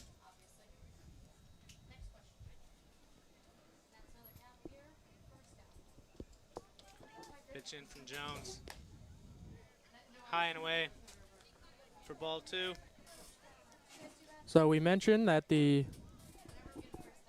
Olympic baseball is not getting going until July 27th. That's on Tuesday. USA doesn't play until Friday. They're in Group B. Play Israel Friday and then South Korea on Saturday. Another pitch high and away from Jones for ball 3, 3 in a row. In the opening round, the Dominican Republic and Japan get things going on Tuesday at 11 p.m. Jones takes a second to regroup at the mound. 3-0 pitch. That one's high, and that's 4 straight balls to get Skinner on the base for the Sox with no outs here in the bottom of the 7th. Now Jack Hurley, the Virginia Tech prospect, is up. Brennan, I think it was you that mentioned it earlier in the game that leadoff walks oftentimes will come back to bite you and come around to score, especially when you put a guy like Braylon Skinner with the type of speed that he has on the base paths. We've already seen Rezick throw a runner out stealing. It was Hurley who he threw out back in the 5th inning. But Skinner certainly has a game-changing type of speed, and we saw that on display at the College World Series when he scored the winning run off a base hit against Texas to send them to the College World Series Finals. Waynesboro now having a conference, and there's no doubt they're talking about the guy you've mentioned, Skinner, and his speed over at first base. Trying to see how they want to kind of go about Hurley, because Hurley's got speed at the plate too. So Hurley, you know, we've seen the Tom Sox earlier today squared a bunt in situations where a bunt was applicable. Just kind of try to practice in case you need to do it for the playoffs. This is certainly a bunting situation, especially with Hurley at the plate. He's got great speed. He lays a good enough bunt down. It could go for a hit, not even just a sacrifice. Yeah. Plus, as a lefty, he can put it down that third base line, give himself maybe a little more of a chance to go and reach first. But Skinner get a nice lead out of third base. As Jones looks in. Hit there from Hurley, back out of play. I'm telling you, one of these nights, windshield is going to crack from one of those foul balls.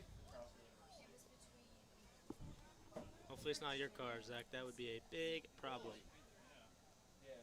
That's why I drive with my roommates and make them drive to the games. There you go. That's how you get around that. If you come to the Crutch, you can park and come to the games, though, for free. Just park far away so you don't have to worry about using the money that you save on admission to pay for a new windshield. Yeah, that's free admission and parking thanks to our friends at Carter Bacon Trust, who have been great supporters of the Tom Sox all season long and will continue to do so as we head into playoff baseball tomorrow night.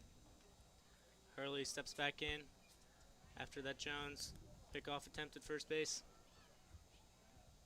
Healthy lead over at first base for Skinner. Skinner takes off a phenomenal jump, and no chance for Rezick to throw Skinner out at second.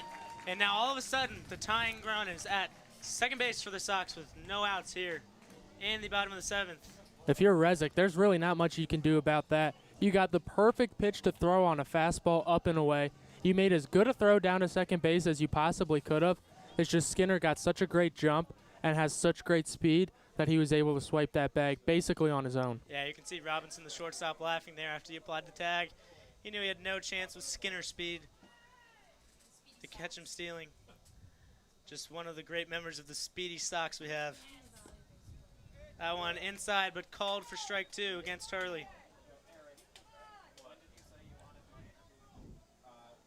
And for the Tom Sox, that is their 109th stolen base on the season now. That any good. Hurley, after taking a deep breath, back in the box here. 1-2 count.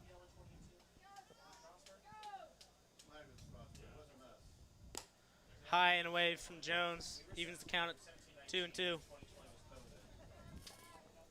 Sox have also only been thrown out 23 times, and that includes Jack Hurley getting caught stealing back in the 5th. So they've been swiping a lot of bases and stealing them with great efficiency, too. That one low. A rare low pitch from Jones there. And that'll make the count 3-2.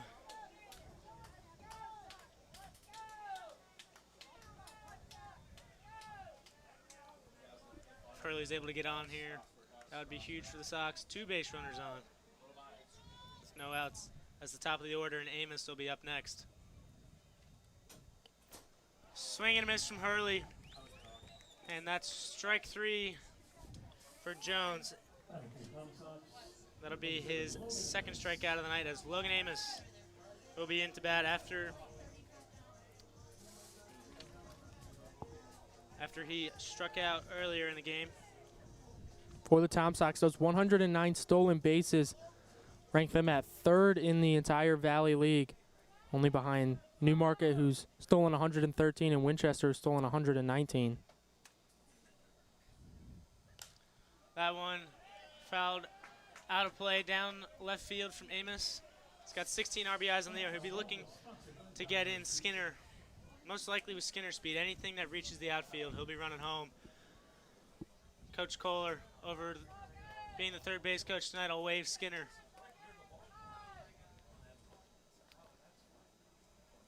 Jones gathers himself, looks in to Rizek behind the plate. The pitch, low and in the dirt for ball 1.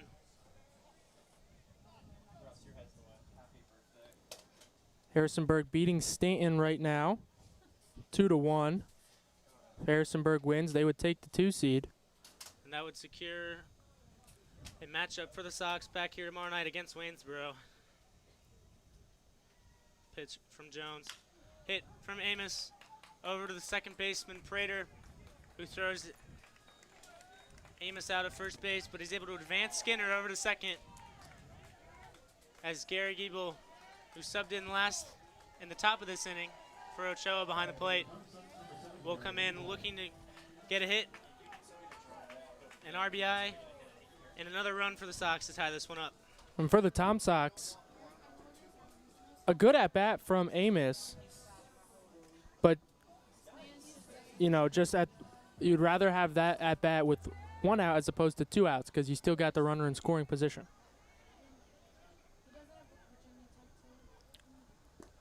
Ebel's coming in with a 2.16 ERA. Been here since the beginning for the Sox. He's got 74 at-bats. Been a consistent starter behind the plate all season long. Righty-on-righty matchup here. Jones throws in. Ebel swings, chops it back to Jones, who tosses it over for Figueredo and gets out number 3 of the inning. As the Sox strand Skinner out on third base, tying run. Waynesboro still leading here, 2-1 as we head to the 8th inning.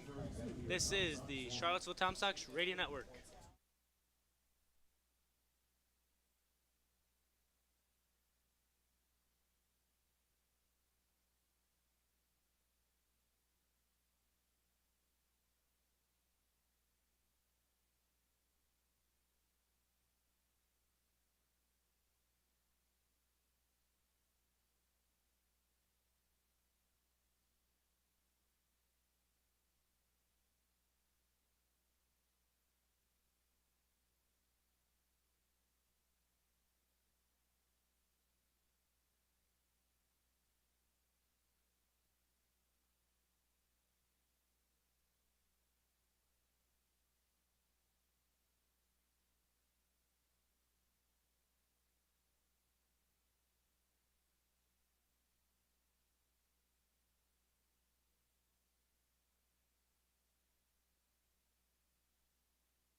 Welcome back into Crutchfield Park. We're through 7 here as Jake Humanay's night is done in relief for the Sox. He was in for 2 innings, had a couple of strikeouts, gave up a couple of hits, but most importantly, no runs. As now Clayton Gilmore, the right-hander out of North Carolina Wesleyan, is in for the Sox. His third appearance of the season. Last time out against the Cardinals, 1 inning, 2 hits, 1 strikeout, but didn't give up a run. He pitched against the Generals back on July 13th in a 9-0 Tom Sox loss, and he went 1 inning and gave up 2 earned, 2 hits, 2 walks, but he did strike out 2. Gilmore's first pitch, fastball there, high and inside on Rubalcaba for ball 1. Rubalcaba 1 for 3 so far today, a single and a couple of strikeouts. Came in as a big threat for the Generals in this game, batting .333 on the season. Gilmore evens the count there, 1 apiece. Really good breaking ball there.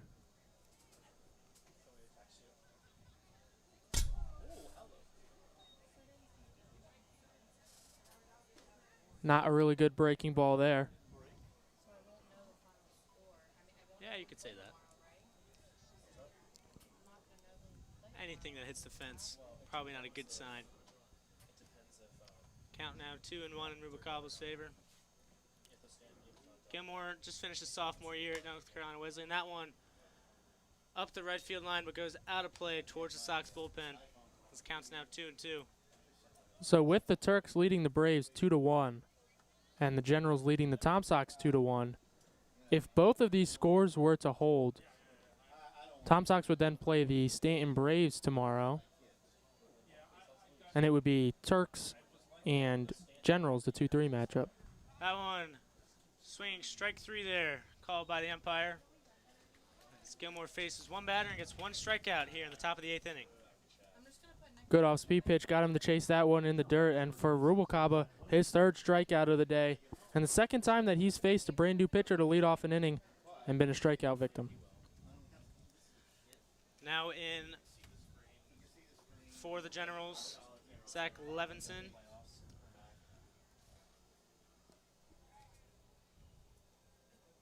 Check swing there, called strike. Levinson was thrown out as he was trying to get home after a great throw from Hurley out in right field to keep the score at 2-1. Pitch in from Gilmore. That one catches the outside corner for strike 2. Quickly 0-2. If the Tom Sox are to come back and win this game, I think that throw from Hurley right there, you're going to pinpoint that play and say that is a big reason as to why. Strike 3 there. The ball gets past Ebel, but he'll take a second, throw over to Cesari at first to get the out, and that's another strikeout there from Gilmore. Gilmore really showing off some swing and miss stuff here, getting guys to chase breaking balls in the dirt the first 2 batters. He's faced 2 strikeouts and a great start to the day for him. Much better than his last time out against the Generals. The left fielder, Brandon Pimentel, now in for the Generals. Comes to Waynesboro out of Mississippi State, like I said earlier. Teammate of a couple of the Sox players. On the night, he's reached base twice, once off fielder's choice, once off of a walk. Pitch in from Gilmore. In the dirt, evens the count at 1.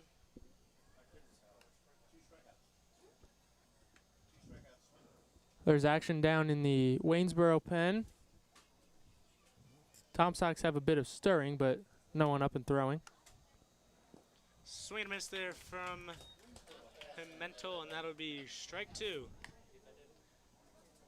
Gilmore's done a good job of not only staying ahead in the count, but finishing off each batter he's faced.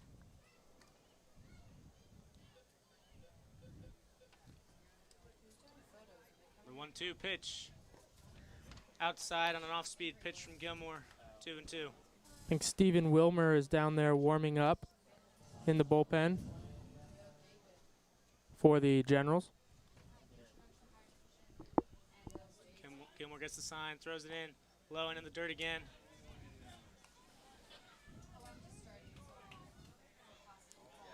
Gilmore's had a couple pitches in the dirt, but lucky enough for Ebel, no one on base. The payoff pitch, fouled off by Pimentel back over the press box now to play. So for the final graphic, I just put next game tomorrow, July 23rd at Crutchfield Park, playoff game 1, best of 3. Okay, you'll tell me. And then The also, pitch in, instant photos, are they coming up here to swung support them? over the fence again and out of play from Pimentel. Really dragging out this at bat. Now pitch number 8 coming up here. Just doing a great job of battling. Already 2 strikeout victims in the inning.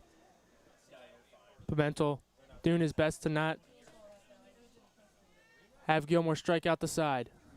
And from Gilmore, that one hit in the center. Skinner's in, but the ball drops just in front of him for a hit, as Pimentel will reach base for the Generals with the catcher Joey Rizek in now. Skinner looks like he wasn't able to get the greatest jump there, almost backed up a bit thinking that ball was coming out further. But like most balls do, as they head out towards the fence here at the crutch, they die and they fall short. Yeah, that one was deceiving. It was swung on really hard, and it sounded pretty good off the bat, but like you said, not the best jump from Skinner. Ebel gets up there. Little intimidation over to Pimentel at first, but nothing doing.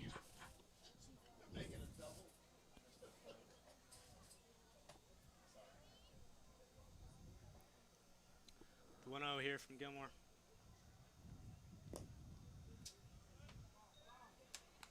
Another low pitch, 2-0 in Rizek's favor. Things slipping away from Gilmore a bit here after 2 strikeouts to start the inning. Trying to hold this thing at 2-1.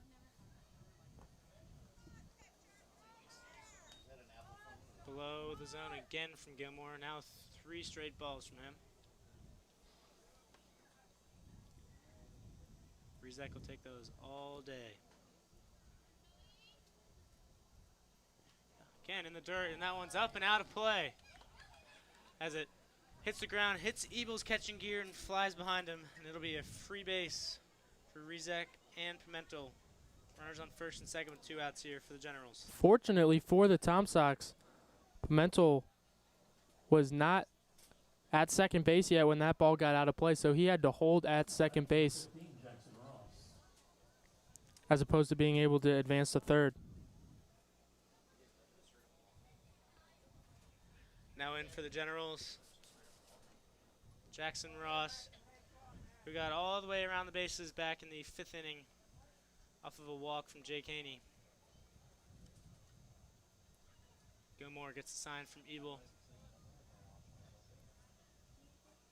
That one low and away for ball 1.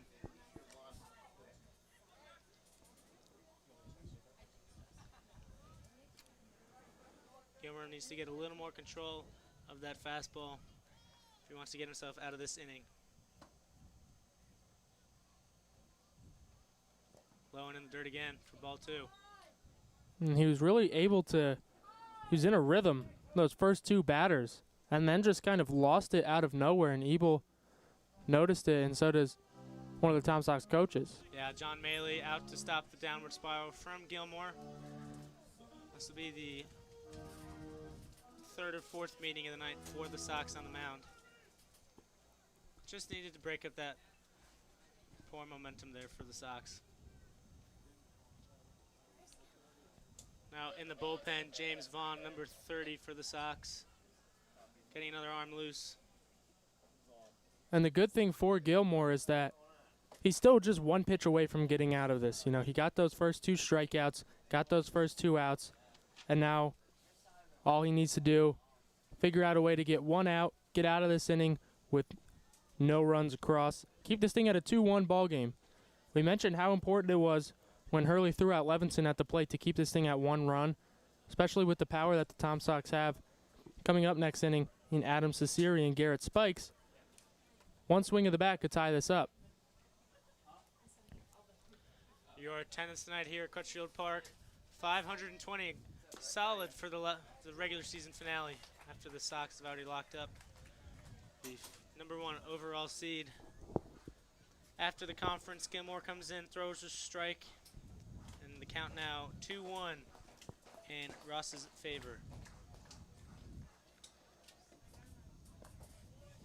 That one catches the top part of the zone, says the umpire. And that's 2 straight strikes from Gilmore. 2-2 count with 2 outs here in the top of the 8th. A strikeout here would be big to get Gilmore out of a jam. Looks in to Evil. The pitch. That one hit to Skinner in center field. Couple steps back. And that's out number 3 for the Sox in the 8th here as the Generals strand 2. And the Sox head into the bottom of the 8th inning, down 1. This is the Charlottesville Tom Sox Radio Network.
Heart of the order due up here for the Tom Sox in the bottom of the 8th inning.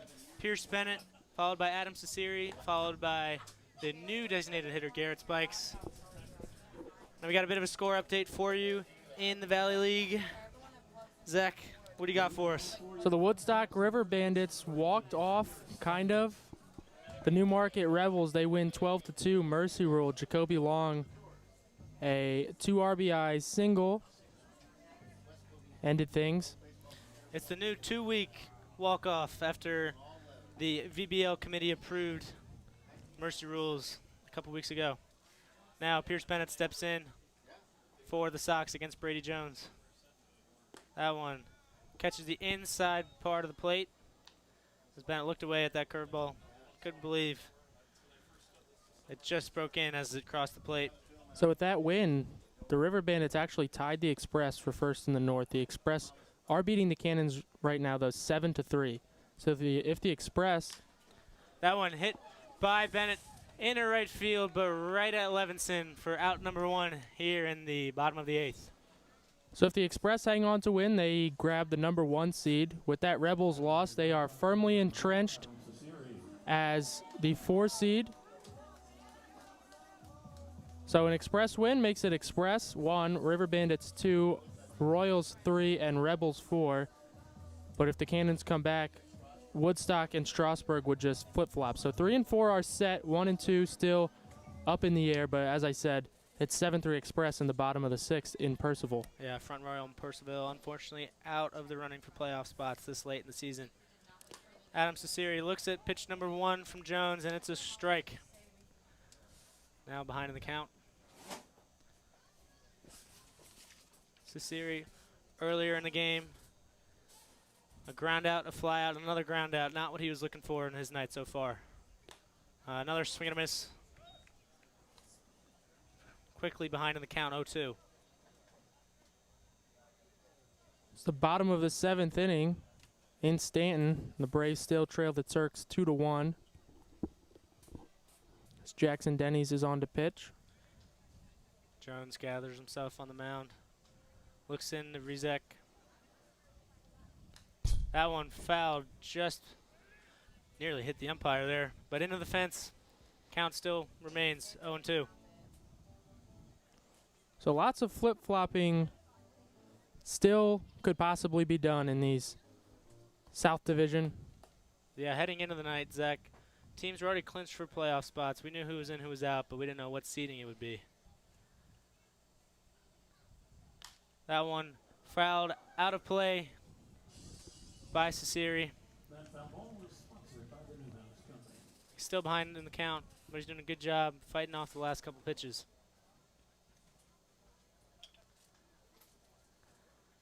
And you almost wonder if you're Charlottesville, is avoiding Waynesboro in the first round possibly not the worst thing ever? That one in the dirt from Jones. I mean, we've laid out kind of the struggles that this Tom Sox team has had against Waynesboro so far this season. Should they avoid them, it would mean a loss today, which would drop them to 3-4 against the Generals on the season. The pitch. Foul tip from Cesari. Rizek unable to handle it. And we'll have another 0-2 pitch. Yeah, you mentioned it's been an even series between Waynesboro and Charlottesville. And I think all the fans would be entertained to see a close matchup in the playoffs. As we mentioned, the game on Wednesday, a 3-2 win for Charlottesville, but now losing 2-1. Jones with the pitch. That one called strike 3. Looking against Cesari, catches just the top corner there. As the Sox now have 2 away in the bottom of the 8th. As the outfield plays for Garrett Spikes' walk-up song, and he'll be on here with no base runners for the Sox in the bottom of the 8th.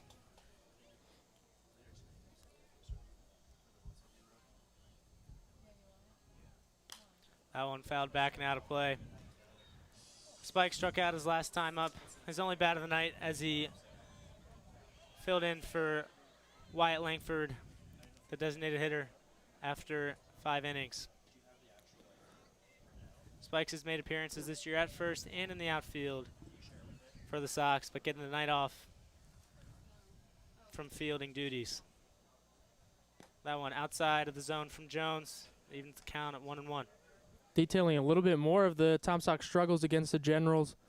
They won their first game in Waynesboro on Wednesday for the first time since June 21st, 2019. And if they were to face Stanton in the first round, they're 5-3 against the Braves on the season. Broken bat there from Spikes, but it falls right into Jones's glove for out number 3. As the best hitters from the Sox unable to do anything against the Generals pitching. And we head to the 9th inning as the Sox are still looking for a tying run here at Crutchfield Park. This is your Charlottesville Tom Sox Radio Network.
Here in the top of the ninth, Clayton Gilmore's night is done for the Sox after an inning of relief, a couple strikeouts, a hit and a walk, and able to leave 2 runners on base for the Generals.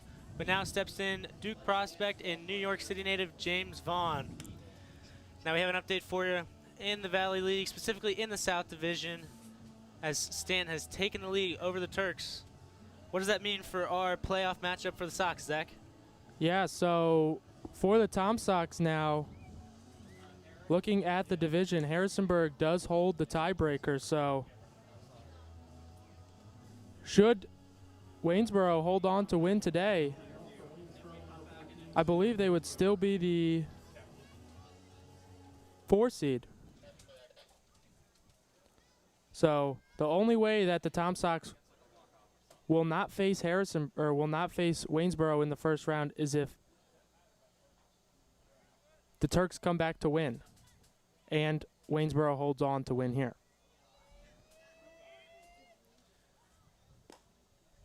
Pitch there from Vaughn, just a bit high for ball 1.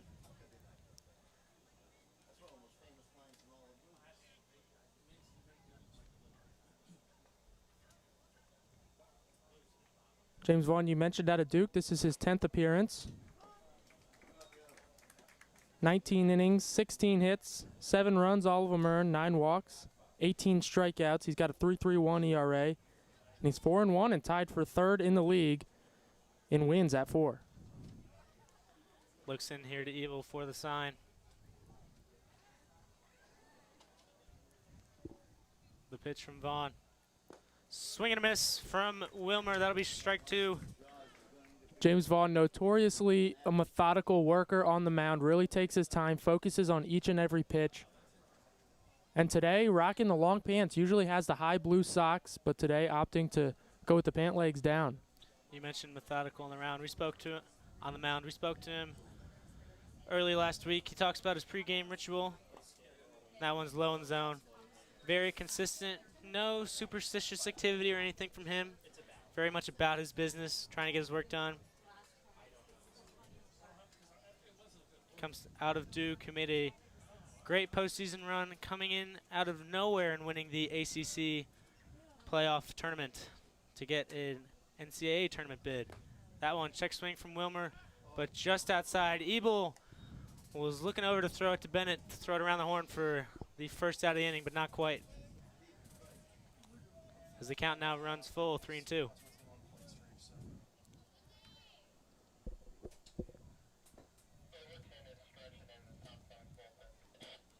Vaughn steps off as Wilmer, the lefty, is in.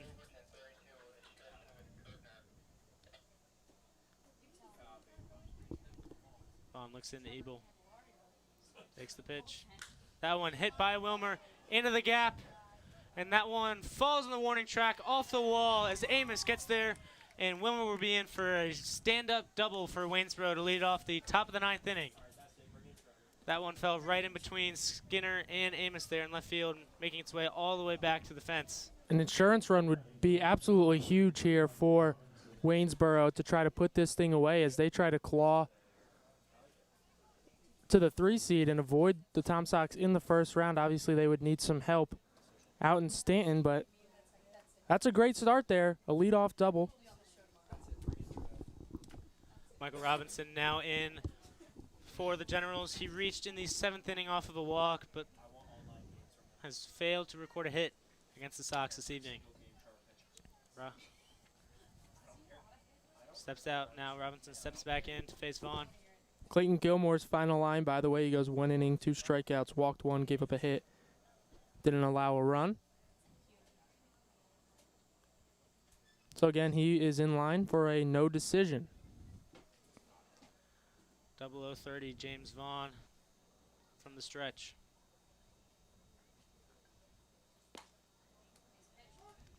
Catches the top part of the zone for strike 1.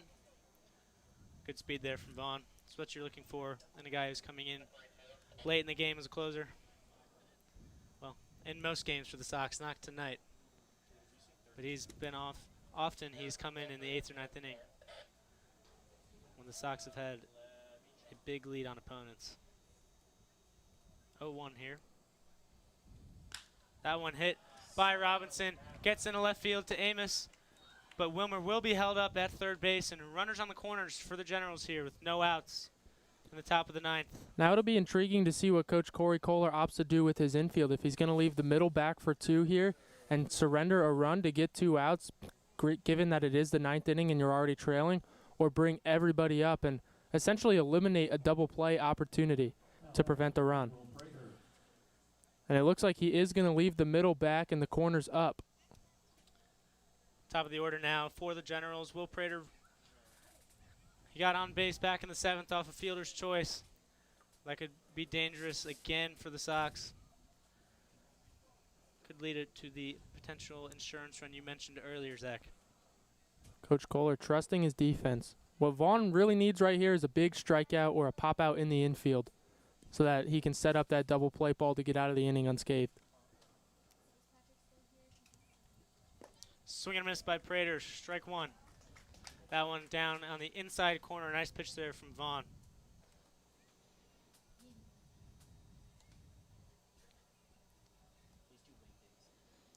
Robinson over there on first base does have a stolen base to his name so far this season, but also has been caught. So not a huge threat to run, as only that one steal in 15 games coming into today. Vaughn looking into Ebel. As Robinson barely takes the lead off first base. Prater goes on the bunt, and that'll be strike 2, says the umpire. Now quickly behind the count, 0-2. Looked like a late choice to bunt there by Prater. Trying to put down a safety squeeze and catch the defense off guard. Yeah, wasn't able to pull back, though. Now falls behind in the count. Now Vaughn's in a really good opportunity here to try to get this strikeout and set up an opportunity, as Foster's going to come up about halfway at shortstop. Ebel gives the sign to Vaughn. Swing from Prater. Oh, and a misplayed by Caesarian. Runners advance everywhere, and that'll be a 3-1 lead now for the Generals.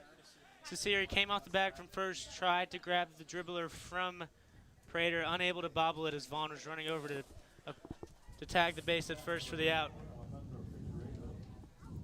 Yeah, I think Caesari was a little too worried there about turning 2 before he could try to even field the ball, so was too far ahead of himself, wound up committing the error, brought in the run, and now it's 3-1, still nobody out. Yeah, you could see the frustration from Caesari after that, slamming himself on the leg with his glove. He knew he was able to make the play, just couldn't quite field it. Now Figueredo in for the Generals.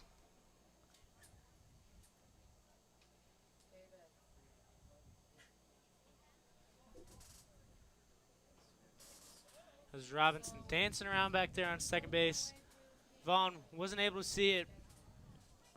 Had he noticed Robinson moving around, he could have thrown back to either Foster or Eisert to apply the tag. Stanton's up 4-2 now in the top of the 8th. Pitch in from Vaughn. In the dirt, gets past Ebel, and runners will advance. Now second and third for the Generals, no outs here. A really dangerous position here from the Sox, for the Sox. Yeah, last thing you want to do is let this game unravel, and they're going to bring the infield in with runners on second and third, nobody out here.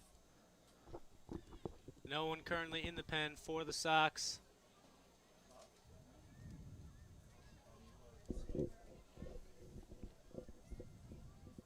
Big leadoff from Prater over at second.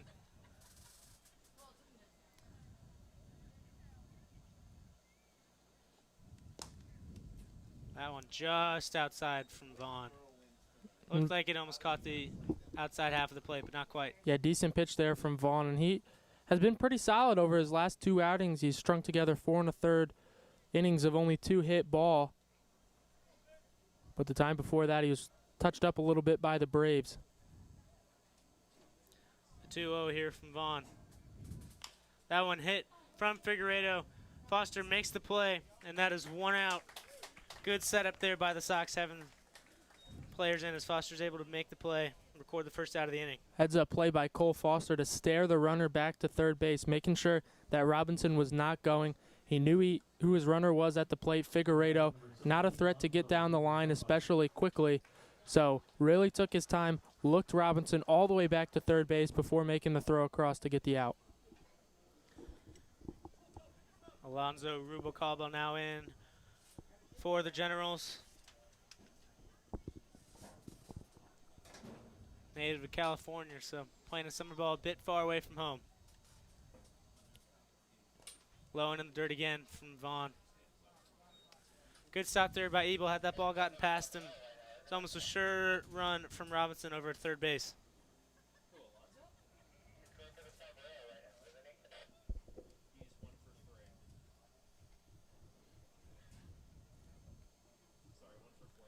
The 1-0 pitch here.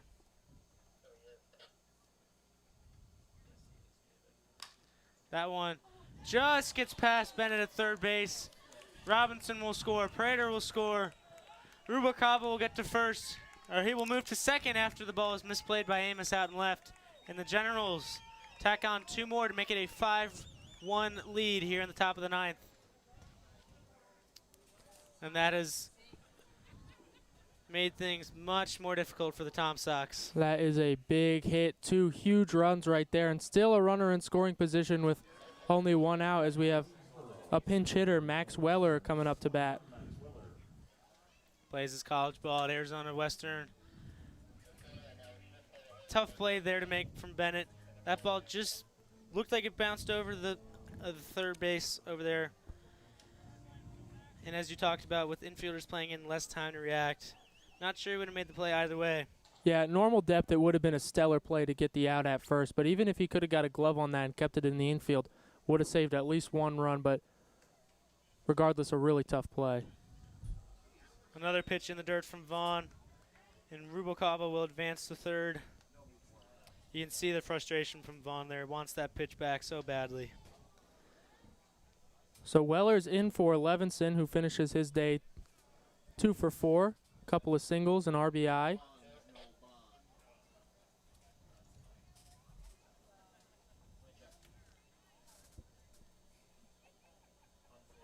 Weller's hitting .288 on the season, no home runs, 11 RBIs, and 125 at-bats. This is his 38th game played, so he's only missed 2 games for the Generals. That's the most on the squad. Solid batting order for Waynesboro. They got 10 batters batting .280 or better. Vaughn looks into Ebel. That one low and in the dirt again. Good stop by Ebel there to prevent a run. Looks like Vaughn is almost holding onto the ball too long there. Isn't able to get in a rhythm. We saw Haney earlier take a breath, reset himself a few times. Looks like Vaughn could use the same here. Yeah, Vaughn not quite as sharp as we're used to seeing him. Infield still up for the Tom Sox.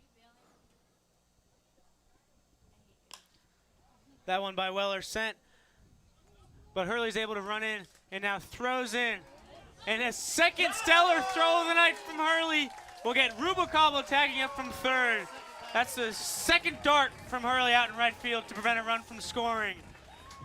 The Generals score 3 in the top of the 9th to take a 5-1 lead as your Sox will be heading to the bottom of the 9th looking for rally time. This is your Charlottesville Tom Sox Radio Network.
We head to an inning we rarely see at Crutchfield Park, the bottom of the ninth here.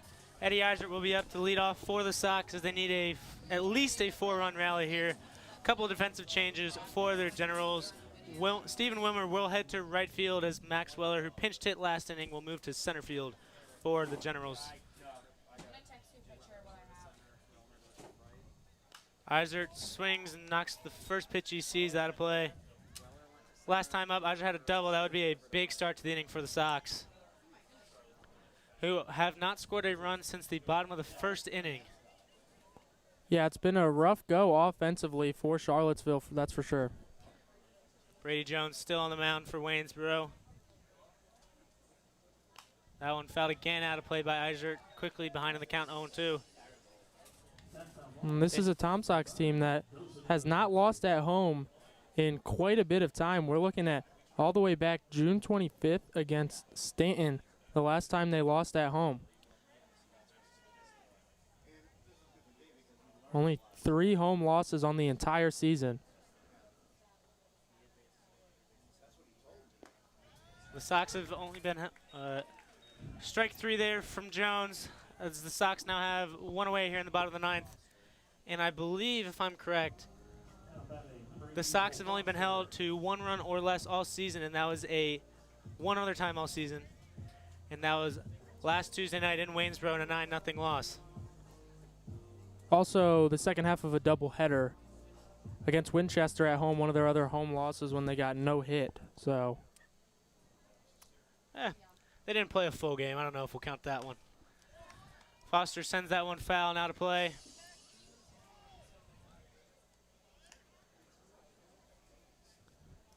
as for that Turks-Braves game, it's 4-3 now.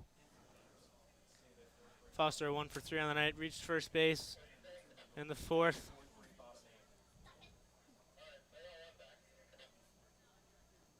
Pitch in from Jones. Low and away for ball 1. Seen the Tom Sox walk off a couple of times at home. A Trevor Candelario walk-off double earlier in the year in a 9-inning game.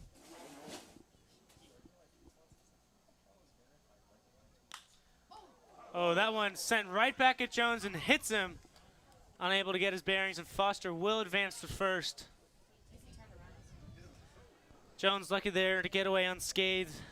Took a hit off, looks like his right ribs there as he turned around, tried to get out of the way of the ball. That one was hit really hard right back at the mound. And fortunately,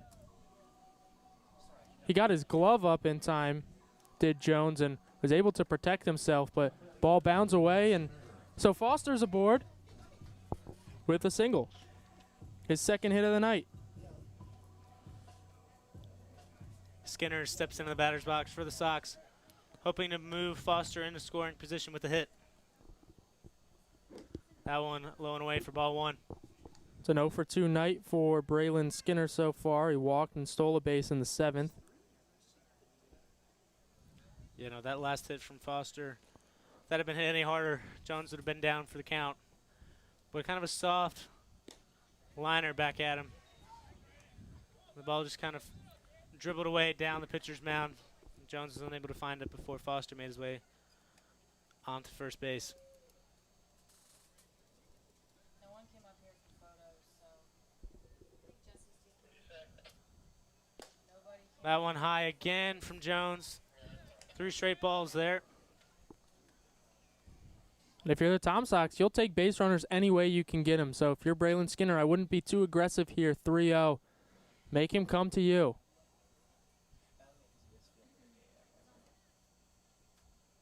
Pitch in from Jones. That one low and away.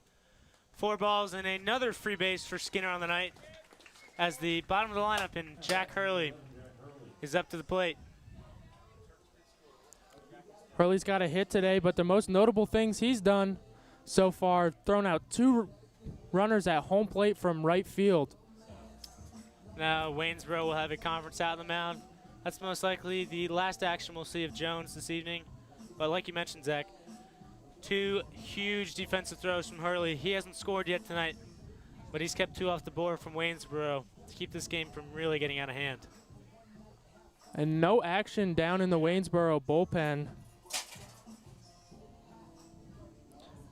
That's a bit surprising. Jones has been in now for, It's up to 50 pitches. yeah, been in since the 6th inning. I guess with a 4-run lead, he had a big leash, which he deserves based off of his performances as well. Not sure if they're scoreboard watching or not, and they know that even if they win this game, should Stanton hang on, it doesn't really matter. So don't want to run out extra pitchers for really no reason. Jack Hurley now steps into the batter's box with runners on first and second for the Sox.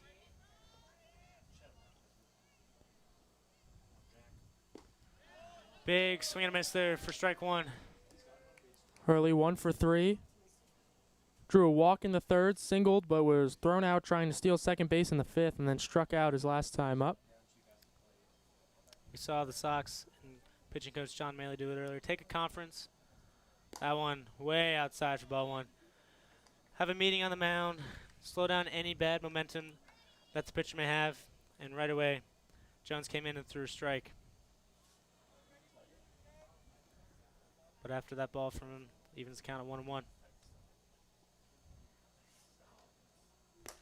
High and away again from Jones for ball two.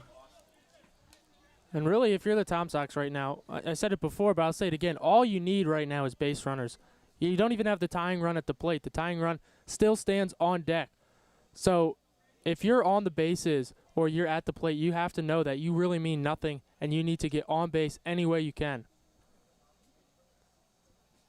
Jones looks in to Rizek here. Strike there, fouled away by Hurley. Frustrated with that one. He knew that was his pitch. Middle of the zone. Just got under it. Now Waynesboro sends someone down to the pen. It looks like they got a righty up and throwing down there.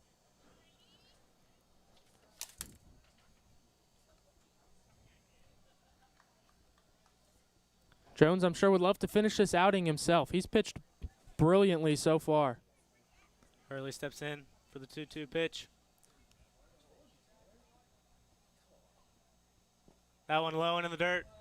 And a full count here.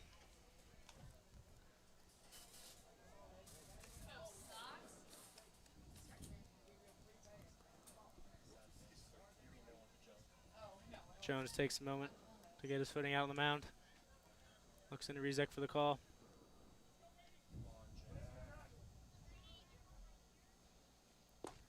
And that's strike three swinging, and the Sox now have 2 outs here in the 9th inning. Big swing at that one, even with 2 strikes, and swung right on through it. And Logan Amos is the last hope for the Tom Sox.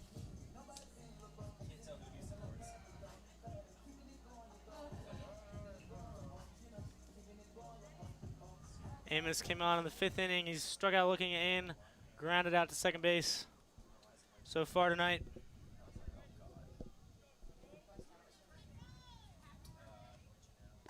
That one high for ball one.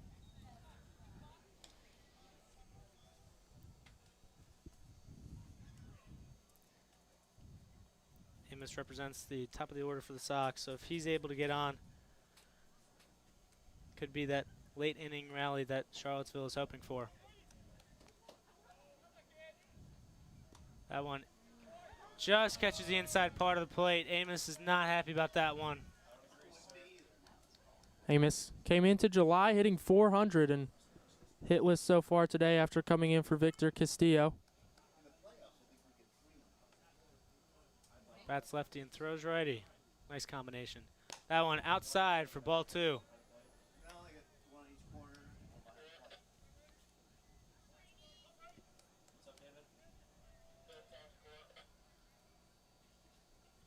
The 2-1 pitch.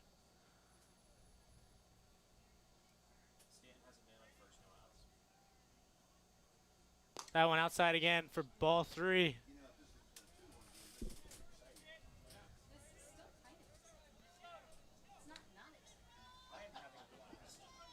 Amos just looking to pass the baton to Gary Giebel, who stands on deck.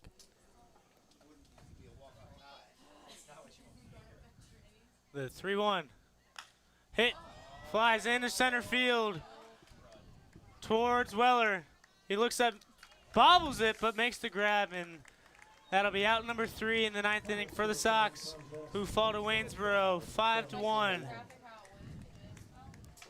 That'll be the Sox' 4th loss on the season to Waynesboro, as the Sox lose the regular season finale and finish with a sour note heading into the playoffs tomorrow night. Little score update for you. Still a 4-3 Stanton lead over Harrisonburg. And if that result holds, we will see Waynesboro here tomorrow night. Yeah, Tom Sox just could not get the bats going. They scored a run in the bottom half of the 1st inning, and that was about it. And really nothing much else going for the Tom Sox tonight. And Waynesboro did their part to avoid that 4 seed, so now they can only hope that the Turks can come back to win, or else we will see Waynesboro back here again tomorrow to start the best-of-3 first-round series, as the Tom Sox have the number 1 overall seed. They go 30-10. Yeah, Zach Kirby started the night on the mound for the Generals, only giving up the lone run of the game, and was able to really keep the Sox at bay after that. Mason Miller, he's going to walk home with the win after pitching in that 5th inning, and it'll be Jake Haney who takes the loss. Brady Jones will get credited for the save tonight. Yeah, not just a save, but really a standout performance, coming in the 6th inning and able to shut down any potential Charlottesville rally. They left a few runners on base in the last couple innings, but weren't able to get anything done. We saw Preston Allen start tonight, get 4 innings on the mound, giving up just 1 run and 3 hits.